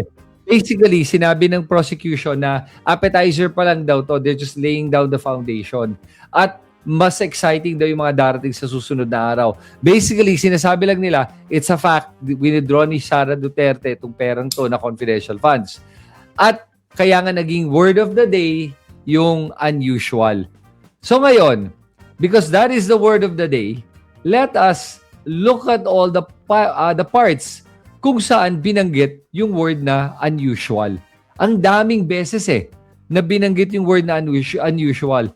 But before that, I want to just read some of the comments here. Sabi ni Edison dito, hindi na nga marunong mag-computer, hindi pa updated sa major events, topic sa bansa, kung saan siya vice-presidente. Yes, Edison, that is a problem, isn't it? Kaya tayo nagkakaproblema nga ngayon sa ating bansa dahil sa mga namumuno sa atin na tulad niya Sabi naman ni Michelle dito, pag di nyo tinigilan ang pagtatakip kay Sara Lustay, kaming magpi-people power para maalis kayong lahat. Sara Lustay, kung maka-DDS senators. Tapos, sabi naman dito ni may bago tayong member, si Ron. Hello Ron, welcome to the show. All right. So sabi ni Asuncion, ganito ako kabait binabasa ko lahat ng comments. Sabi ni Asuncion dito, walang ebidensya sa utak nyo lang may kasalanan si Sara. Asuncion, sorry pero yung branch manager sinabi mismo nag-withdraw si Sara ng pera. 612.5 million. Ebidensya po tawag doon. Documentary evidence. Okay, may paper trail po 'yan. So, hindi ko po alam kung anong sinasabi niyong walang ebidensya. Baka sa utak mo, walang ebidensya. Baka yun ang sinasabi mo. Sa utak mo, walang ebidensya. Kahit nakikita mo na, wala ka pa rin nakikitang ebidensya. Understandable. Asuncion, I really hope sana buksan niyo yung inyong mata at ang inyong isip para makita po niyo yung ebidensya na sinasampal na sa mukha niyo. Kasi grabe naman, sinasampal na sa mukha niyo, hindi pa niyo makita. Nakakaawa naman talaga, di ba? Binubudol na po kayo ng mga Duterte at mga kaalyado niya, hindi pa rin nyo makita yung ginagawang pambubudol. Ako po, nakikisimpatya po ako sa mga tulad nyo kasi po, ang tingin ng mga tulad ni Duterte at ng mga Cayetano sa inyo ay mangmang po kayo. Kaya sila nagbibigay ng mga mali-maling impormasyon sa inyo kasi tingin nila kaya nila kayong ibudol. Yun po yung katotohanan. Kaya nga, di ba, gumawa ng spliced video itong si Pia Cayetano para ibudol po kayo. Kayong binubudol, kayong mga supporters si Duterte. Hindi po yung mga hindi naniniwala kasi po, mulat na mata namin Pero yung mga tulad nyo na hindi nakakita ng ebidensya, yung po ang sinusubukan pa ibudol na itong, oh my God, naawa ko po. Asuncion, naawa po ako sa inyo. Okay? Naawa talaga ako. Kung pwede ko po kayong tulungan at anong tulong mabibigay ko, tutulong po ako para mamulat ang inyong mata. Kung gusto po nyo. Diba? Nasa inyo po yan. Pero kung gusto nyo, tulungan namin kayo. Tulungan po namin kayo para magising po sa inyong zombie state. Okay? So, anyway, let's go back to the video. Kasi napaka-interesting talaga yung ilang beses natin narinig etong word na unusual. Okay, so here we go. This is the unusual episode today and we are going to check out all the times they said unusual. Yan. Wala po, unusual po ito. Unusual, yung withdrawal. So therefore, kung unusual, Madam Witness, hindi po kayo nagtanong man lang, para saan po ba kayo ito? Kasi alam ko sa bangko po, nagtatanong ako po, nagbabangko ko sa privado, natatanong po yung staff ko, para saan ba gagamitin ni Senator Nicet? Sabi nyo, Unusual po ang nasabi ko po. Okay. So kahit at sa tingin po nyo, unusual ito, hindi nyo po ito ni-report bilang suspicious transaction? Hindi po pwede magsabi po na nag-report po kami dahil nga po, i-invoke po yung AMLA law. Okay, so covered, definitely, kasi it's above 500,000. Pero yung suspicious transaction, ayaw nyo pong sabihin dahil covered po ito ng AMLA. Kasi para sa amin naman po ay talagang hindi naman po siya suspicious. Okay, sige po. Sige po, yun na po muna. Maraming salamat, Mr. Presiding Officer. Thank you. Aray, okay, teka lang Bago natin ituloy itong unusual episode natin I want to actually explain lang yung sinabi ni na hindi daw to suspicious. So, just for everyone's benefit, ano ba ang ibig sabihin ng covered transactions at ano ba ang ibig sabihin ng suspicious transactions? So, let's go through both of them para lang hindi tayo malito kung ano ang covered at ano ang suspicious transaction. Kasi sinabi lang ng branch manager na hindi daw niya kino-consider na suspicious transaction to. Okay? So, I'll share with you guys my screen on this one. Ayan. Suspicious versus covered transactions. Ayan. Ang covered transaction are transactions exceeding 500,000 pesos within one banking day. Tapos kung iba't ibang mga negosyo like casinos, 5 million, real estate, 7.5, mga ibang business like jeweler, it's 1 million. Yan ang covered transactions. Pag hindi lumabas ang 500,000 for a regular person, hindi yan considered na covered transaction. Pag magiging covered transaction, pag lumabas na ng 500,000. Ngayon, ano ang suspicious transaction? Ang suspicious transaction is any amount that shows red flags, such as lacking economic justification, structuring to dodge limits, or mismatching clients' financial reporting. The reason, tapos triggered by, reporting basis, triggered by behavioral red flags, doubts, or a deviation from the normal customer patterns rather than the size. Okay. So, malinaw na sinabi yan basta hindi ma-justify. Ngayon, kaya sinabi nung branch manager na hindi siya suspicious sa kanyang mata dahil alam niya galing sa gobyerno yung pera, kaya kaya naman nilang lagay ng pera at kayang gamitin yung pera. Pero, is considered, in my opinion, suspicious. Dahil nga, kahit siya mismo, sinasabi niya, sobrang irregular ang pag-withdraw ng 125 million pesos. Na pag nag-withdraw ka ng ganyang kalaking cash, magtataka ka na. In other words, it raises suspicion. So, sinabi din dito kasi ng ating branch manager na para sa kanya, hindi daw suspicious yun. But in reality, it is suspicious. Why any government official would withdraw 125 million pesos in cash?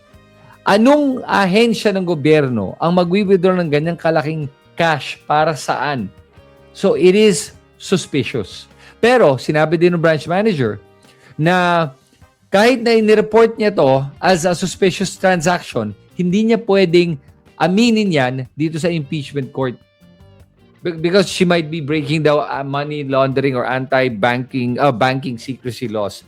I'm not sure she'll be breaking or not, pero sa akin, it is considered suspicious, not just unusual. Okay. So ngayon, tignan natin yung mga iba't ibang mga instances kung saan binanggit niya unusual. Okay? Here we go. So here we go, back to the unusual episode. Ayan, kay Senator Bam. Senator Bam Aquino, you may avail of the second round, if at all, Senator Aquino. Senator Judge Alan Cayetano. Yan. Unusual yung withdrawals na ito. Sa 32 years nyo po sa banking industry, sa Land Bank, nakakita na po ba kayo ng ganyang kalaking amount na withdrawal ever before? First time po. First time. Okay. Sabi nyo nga kanina, unusual yung amount. First time, may ganyang amount na 125 million pesos. Bakit nyo sinabing unusual? Ano yung floor nyo para sabihin unusual yung isang amount? Usually po kasi kaya naging unusual para sa akin kasi cash po siyang kinukuha. Sa other, naman po is, kumbaga nag-issue po sila ng mga cheque sa yung disbursement po nila by checks po, hindi po cash. Okay. So hindi lang yung laki nung halaga na 125 million ang unusual din na yung ganyang unusual amount ay sa cash kinuha at hindi sa mga cheque. Opo. Okay. If you were the manager sa OP and they had, I don't know how much now, 10 billion, you won't find it unusual kung 500 million, 250, 1 billion. Kasi nga usual means parate. Unusual means bakit ganito kalaki, no? Because when I was in the DFA, there was a big storm. Ay nako, teka. And I've never dealt with Land Bank directly except for my personal account as sa sweldo ko as DFA Secretary. But the President asked us, Sabi gonna nyo stop nga this kanina, and move it. unusual yung amount. First time, may ganyang amount na 125 million pesos. Bakit yung sinabing unusual? Ano yung floor nyo para sabihin unusual yung isang amount? Okay, next. Hindi lang 500,000, 125 million. So, 250 times mas unusual sa minimum amount na sasabihin yung unusual kung kinuha in cash. Depende po rin sa yung kliyente po. Depende sa kliyente. But kung sino mang kliyente aside, nasabi niyong unusual dahil 125 million na para po sa akin is 250 times yung 500,000 at hindi po in check, kundi in cash po kinuha. Okay, next. First time ang ganyang kalaking halaga. Kaya sabi nyo unusual. Meron pa bang ibang ahensya? Tama bang sabihin? Walang ibang ahensya ng pamahalaan ang naglalabas ng ganyang kalaking pera sa inyong accounts, sa inyong branch? Dahil kayo ay depositary ng government bank, hindi ba? Wala na po akong ma-recall kasi nga po kagaya ng sabi ko kanina, lahat po ay na-convert na po sila sa mga online transactions. And that's why you say it's unusual. Yes, sir. Okay. Madam Witness, yung unusual pa rin, bago ibang tanong. Sinabi nyo kanina sa prosecution may cash involved limit. Magkano po yung cash involved limit? Okay. Last A na. huge amount, which is unusual, and the same day dated check Transaction. and the same day withdrawal, is that usual? So tingin ko naman po, usual naman po siya. So the only thing unusual is that it is a huge amount, which you've never experienced in your Yes, Your 30 Honor. years. Opo. Okay. Ano siya? Unusual po ang amount ng pag-withdraw. So unusual. Yes, At sir. unusual dahil ano ang usual na masasabing transaction for government agencies? For DepEd, sir? Yes. For DepEd, parang nagre-range lang ng mga nasa... I'm not sure masyado, sir, pero parang mga 10, mga nasa ganoon lamang. 10 million cash. Yes, sir. Okay, so yung 37 is almost 4 times more than the usual. Yes, sir. And other government agencies, ganun din ba? 10 million o mas mababa? With Land Bank DepEd po, si... No, other government agencies. Okay, I'll yung pause Land it right there, guys. Okay. Kasi I want to make a couple of points here. Unang-una, pag makita mo dito, maganda yung sinabi ni Senator Rizon Tiveros at yung punto na pinalabas niya. Bakit daw unusual? Number one, it's unusual dahil sa laki nung wini-withdraw. Unang-una. Pangalawa, dahil sa mode of withdrawal, which is cash. Kaya unusual. At dahil nga, first time na experience ng dalawang branch manager na to, sa tagal nilang nagtatrabaho sa bangko na makakita ng ganitong kalaking pera na wini-withdraw cash. So para sa akin, nagiging maingat lang itong mga branch manager na to para sabing unusual when in reality, this is suspicious. So hindi ko alam kung pinoprotektahan ba na si Sara Duterte o bakit ayaw nilang sabihin na suspicious. Pero dito kailangan lumabas talaga yung AMLAC para malaman natin, makita kung saan nga ba, kung ano nangyari dito. So kasi for me, well, I don't know if it's money laundering or not, or I don't know how we can find out, pero definitely, this is beyond just being unusual. Pero pinipilit nga nila, ngayon pinipilit ni Alan Peter Cayetano na hindi dahil unusual, ibig sabihin may ginawang illegal. At tama naman siya. At interesting, tinanong nila dito yung branch manager kung illegal ba ang isang bagay na unusual. Sabi naman ng branch manager, hindi daw illegal dahil just because it's unusual. I agree. But the branch manager kasi is just talking about the withdrawal of the money. Pag pinag-usapan lang kasi natin yung withdrawal ng pera, alalahanin po natin to, pag withdrawal lang ng pera ang pinag-uusapan, wala namang illegal sa pag-withdraw ng pera eh. Ang illegal ay kung ano ang ginawa mo sa pera na hindi alam ng branch manager. So if I were the prosecution, I would have objected to that conclusion. And I would have said incompetent ang branch manager to declare na walang illegal na nangyari. Kasi the illegal part is what is the money used for. Diyan mo malalaman kung illegal o hindi. And the branch manager does not have the information to determine if the money was used illegally or legally. Ang pwede lang niya sabihin is that it's unusual. That's it. Kaya medyo nagulat ako dito na hindi nila inobjekto dahil ngayon parang pinapalabas nga dahil unusual, hindi dahil unusual, may nangyaring illegal. So may nakuhang brownie points dito ang defense at ang senator judges na dumedepensa sa vice-presidente. Kasi nga mismo yung defense, wala ngang sinabi. Hindi nga nag-cross-examine, nanahimik na lang. May tinanong lang a couple of questions, that's it. Hinayaan na nila. Pero yung senator judges, sina Alan Peter Cayetano, siya yung pumasok doon at si Robin Hood, yung dalawang ano natin. Sorry, Senator Robin Padilla, not Robin Hood. Si Senator Robin. Silang dalawa yung pumasok doon at talagang tumulong para klaruhin na unusual does not mean that it's illegal. And I wish that nagkaroon ng pushback yung ating yung ating prosecution. So, yun lang yun yung Okay. Okay, here we go. So, guys, I'll give you guys some trivia. Bigyan ko kayo ng trivia. Alam mo ba kung gaano karaming beses ginamit yung word na unusual? The word unusual was mentioned 26 times. So, I actually believe it was a lot more than 26 times in the entire impeachment. I think it was a lot more than 26, pero tinanong ko lang yung AI, sabi 26 times daw na nabanggit yung word na unusual. Grabe talaga, kaya nga it's the word of the day. Pero for me, what was more unusual is yung pinapalabas ng prosecution dito. And this is where it becomes interesting. That how the prosecution did it today is apparently an appetizer just to set the right foundation, the right pace. In the coming days, which is next week na, Monday na ulit tayo next week magkikita, ay tutuloy na nila yung mga iba't iba pang mga witnesses na ilalabas. For the defense, hindi sila magko-cross-examine dahil nga ayaw na nilang patagalin ng usapan dahil inaamin nila na withdraw yung pera. Ang susubukan nilang ipaniwala sa atin ay ginamit yung pera sa tamang paraan. Alalahanin po natin Mary Grace Piatos is on the witness list. Ngayon, maganda talagang visual yan kung sinabi ni Senator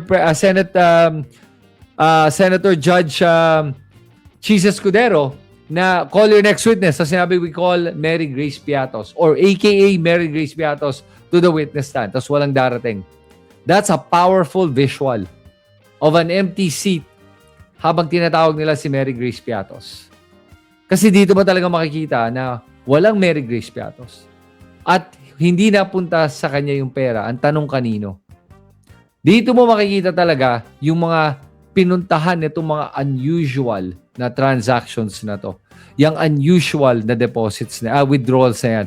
Kaya kailangan nating siguraduhin na manood tayo nito ng impeachment kasi po bumaba po yung viewers ng impeachment nitong araw na to dahil umaga na. Huwag po natin kakalimutan, 10 a.m. po ang impeachment.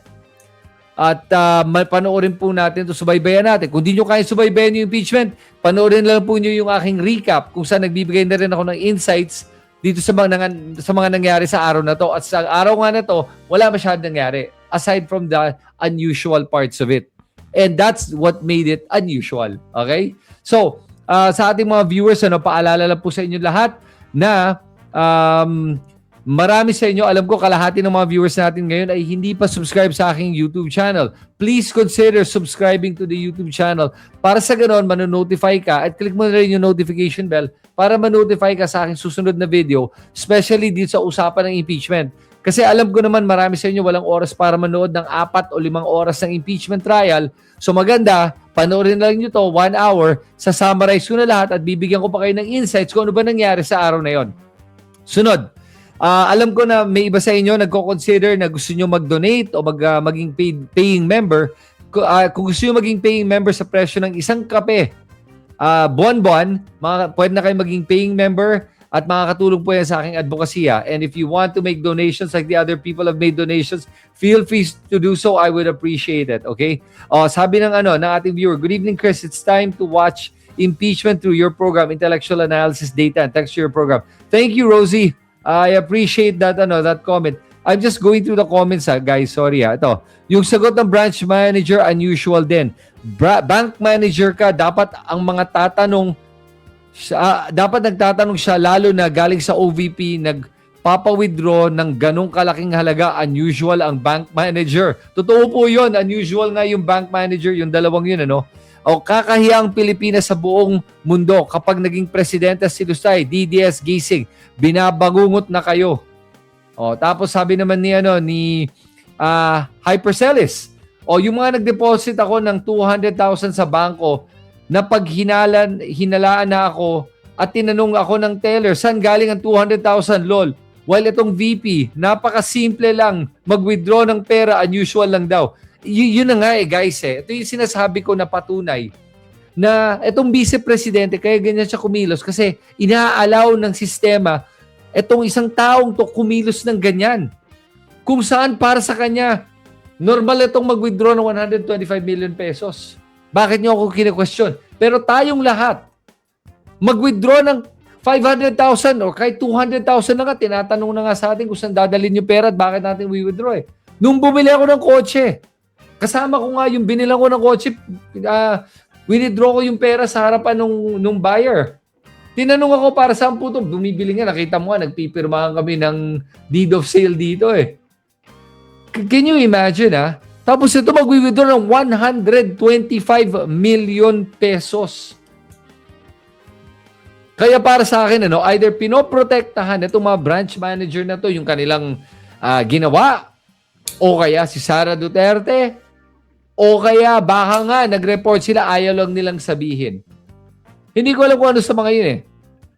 I agree daw, sabi ni Trebtab. Sabi niya, I agree, walang karapatan ng witness to say it is illegal yung pag-withdraw kasi went to the process pero dapat yung prosecutor nag-object kay Cayetano to say it's not illegal and ask if it is not legal. So tama eh. Ito yung dapat ginawa ng prosecution eh. I object because the witness can neither say it's illegal nor legal.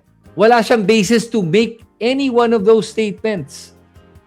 Now, unless nga the withdrawal, unless they're referring to the withdrawal itself lang, not the use, but the withdrawal, then pwede niya sabihin, yes, it was illegally withdrawn. But what does illegally withdrawn mean? What does that look like? Walang paperwork? Is it illegal? Tinutukan ka ba ng barel para makuha yung pera? Hindi. Kaya hindi illegal. Probably yun ang binabanggit nila when they said illegal or legal yung pag-withdraw ng pera. That's about it. But whether it was used for criminal activity, for an illegal activity, or for something like corruption, that has to be left for the prosecution to be able to prove using other witnesses, not the branch managers. All they did is just say na meron ngang na-withdraw na pera. Yun lang yan. Ganun kasimple. Alright? So, for me guys, this was the most unusual impeachment trial that I've seen so far. 10 a.m. ng umaga, tapos hindi lang 10 a.m. ng umaga, by the way. May nangyari ding may nangyari before the impeachment started, by the way. Kwento ko lang. This is a story that's not directly related to the impeachment, pero for the coverage of the impeachment. Sa mga may hindi alam, isa pa ako sa mga hosts sa Congress TV pagdating sa impeachment trial. Ako po ay nag-host ng pre-trial show. So kung 10 a.m. yung ating impeachment trial, 9:30 gumagawa po ako ng show sa Congress TV at may crew kami doon. At ang nangyari po, yung crew, nanakawan sila ng mga air conditioners, mga TV monitors, mga equipment, kasi may equipment na naka-station sa labas ng Senate sa may parking lot. Can you imagine? Nagkaroon na nakawan sa loob ng Senate parking lot na dapat secure. Nagulat talaga ako doon na hindi pala ganun ka-secure ang loob ng Senate. So inimbestiga na, nalaman nila kung sino. I think an arrest will be made soon. Pero grabe na, nanakaw lahat ng mga yon. Pero can you imagine itong mga to, nakapasok sa loob ng Senate parking lot, nakapagnakaw ng mga ganito bagay, maa-aresto agad. The irony is, Sara Duterte, okay? Sa mga ginagawa niyang mga korupsyon, hindi ko alam kung saan napunta yung pera, yung mga laman ng kanyang bank accounts. Hanggang ngayon, nag-vacation vlogger mode, travel vlogger mode pa siya. Walang pake, walang takot sa mundo dahil alam niya na kaya niya ang batas ng Pilipinas. Ngayon ito ang panahon para mapatunayan natin na hindi ni Sara Duterte kaya ang batas ng Pilipinas. Ito ang panahon para ipakita ng ating gobyerno na ang ating gobyerno ay poprotektahan ang ating konstitusyon at isa sa ilalim ang lahat ng ating mga kababayan sa ating saligang batas.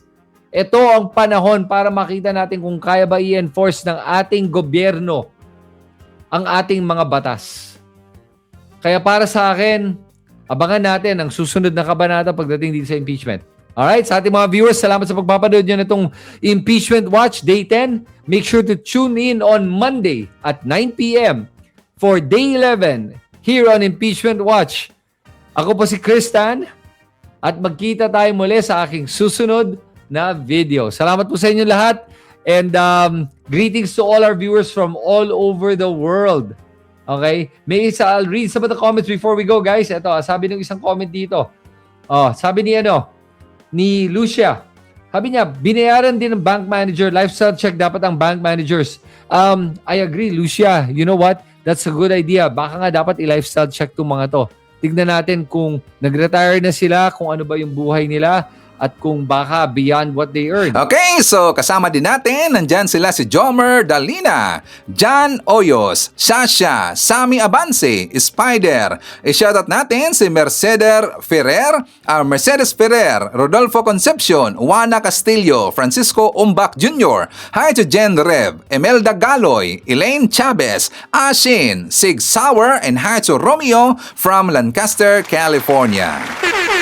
Okay, so mga kababayan ko, yan ating manakalap na mga balita ngayong araw. Kung nakaabot ka po sa portion na to, sana nakapag-like na ho tayo. Libre po ang mag-share, libre din na mag-subscribe. Again, maraming salamat sa mga viewers na hindi nag-skip ng ating mga commercials. Thank you so much. At before natin tatapusin ang ating programa ngayong araw, sana sabayan nyo sa Sir Ivan para sa ating live messaging prayer. Amang makapangyarihan, buong pagpapakumbaba naming idinadalangin ang inyong patuloy na paggabay at pagprotekta kay Pangulong Ferdinand Bongbong Marcos Jr.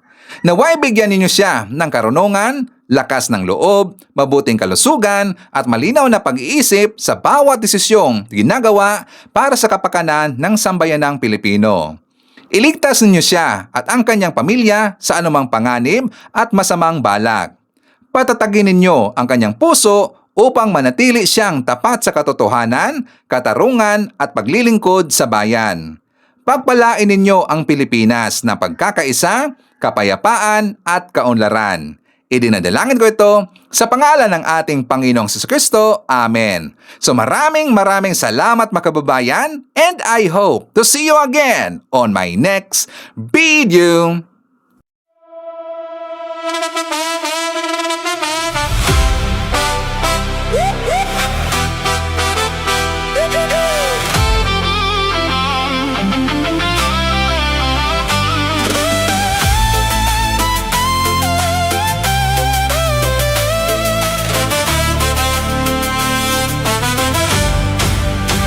Sa bawat pagsikat ng araw, ikaw ay nandyan.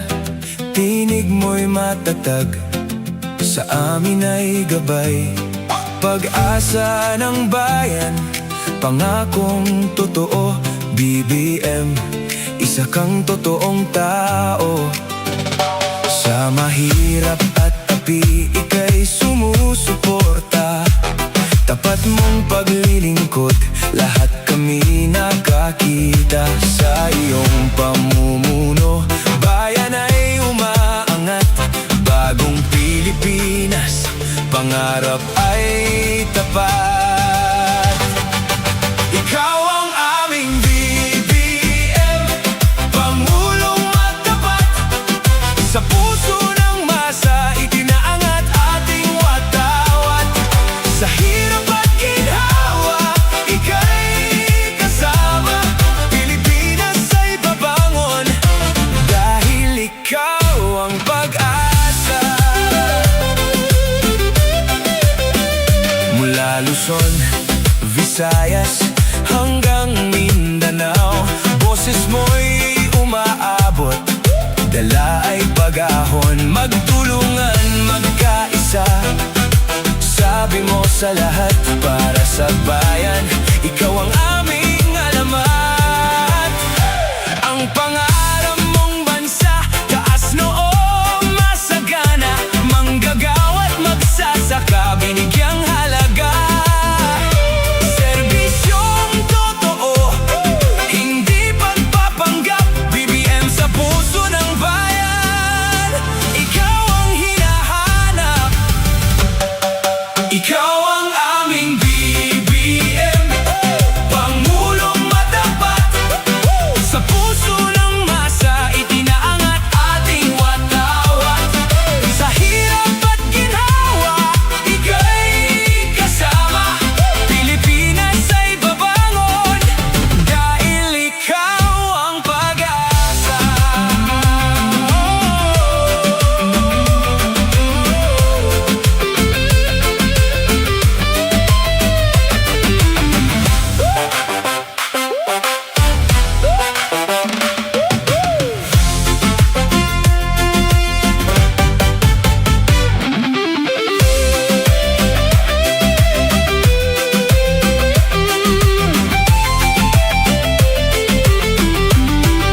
Ikaw ang aming BBM, Pangulong matapat, sa puso ng masa, itinangat ating watawat.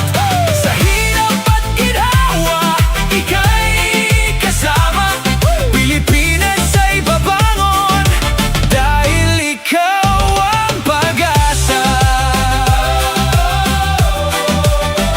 Kaya't kasama mo kami sa iyong at higain, bagong Pilipinas, sabay nating kamtin, tapat at matulungin.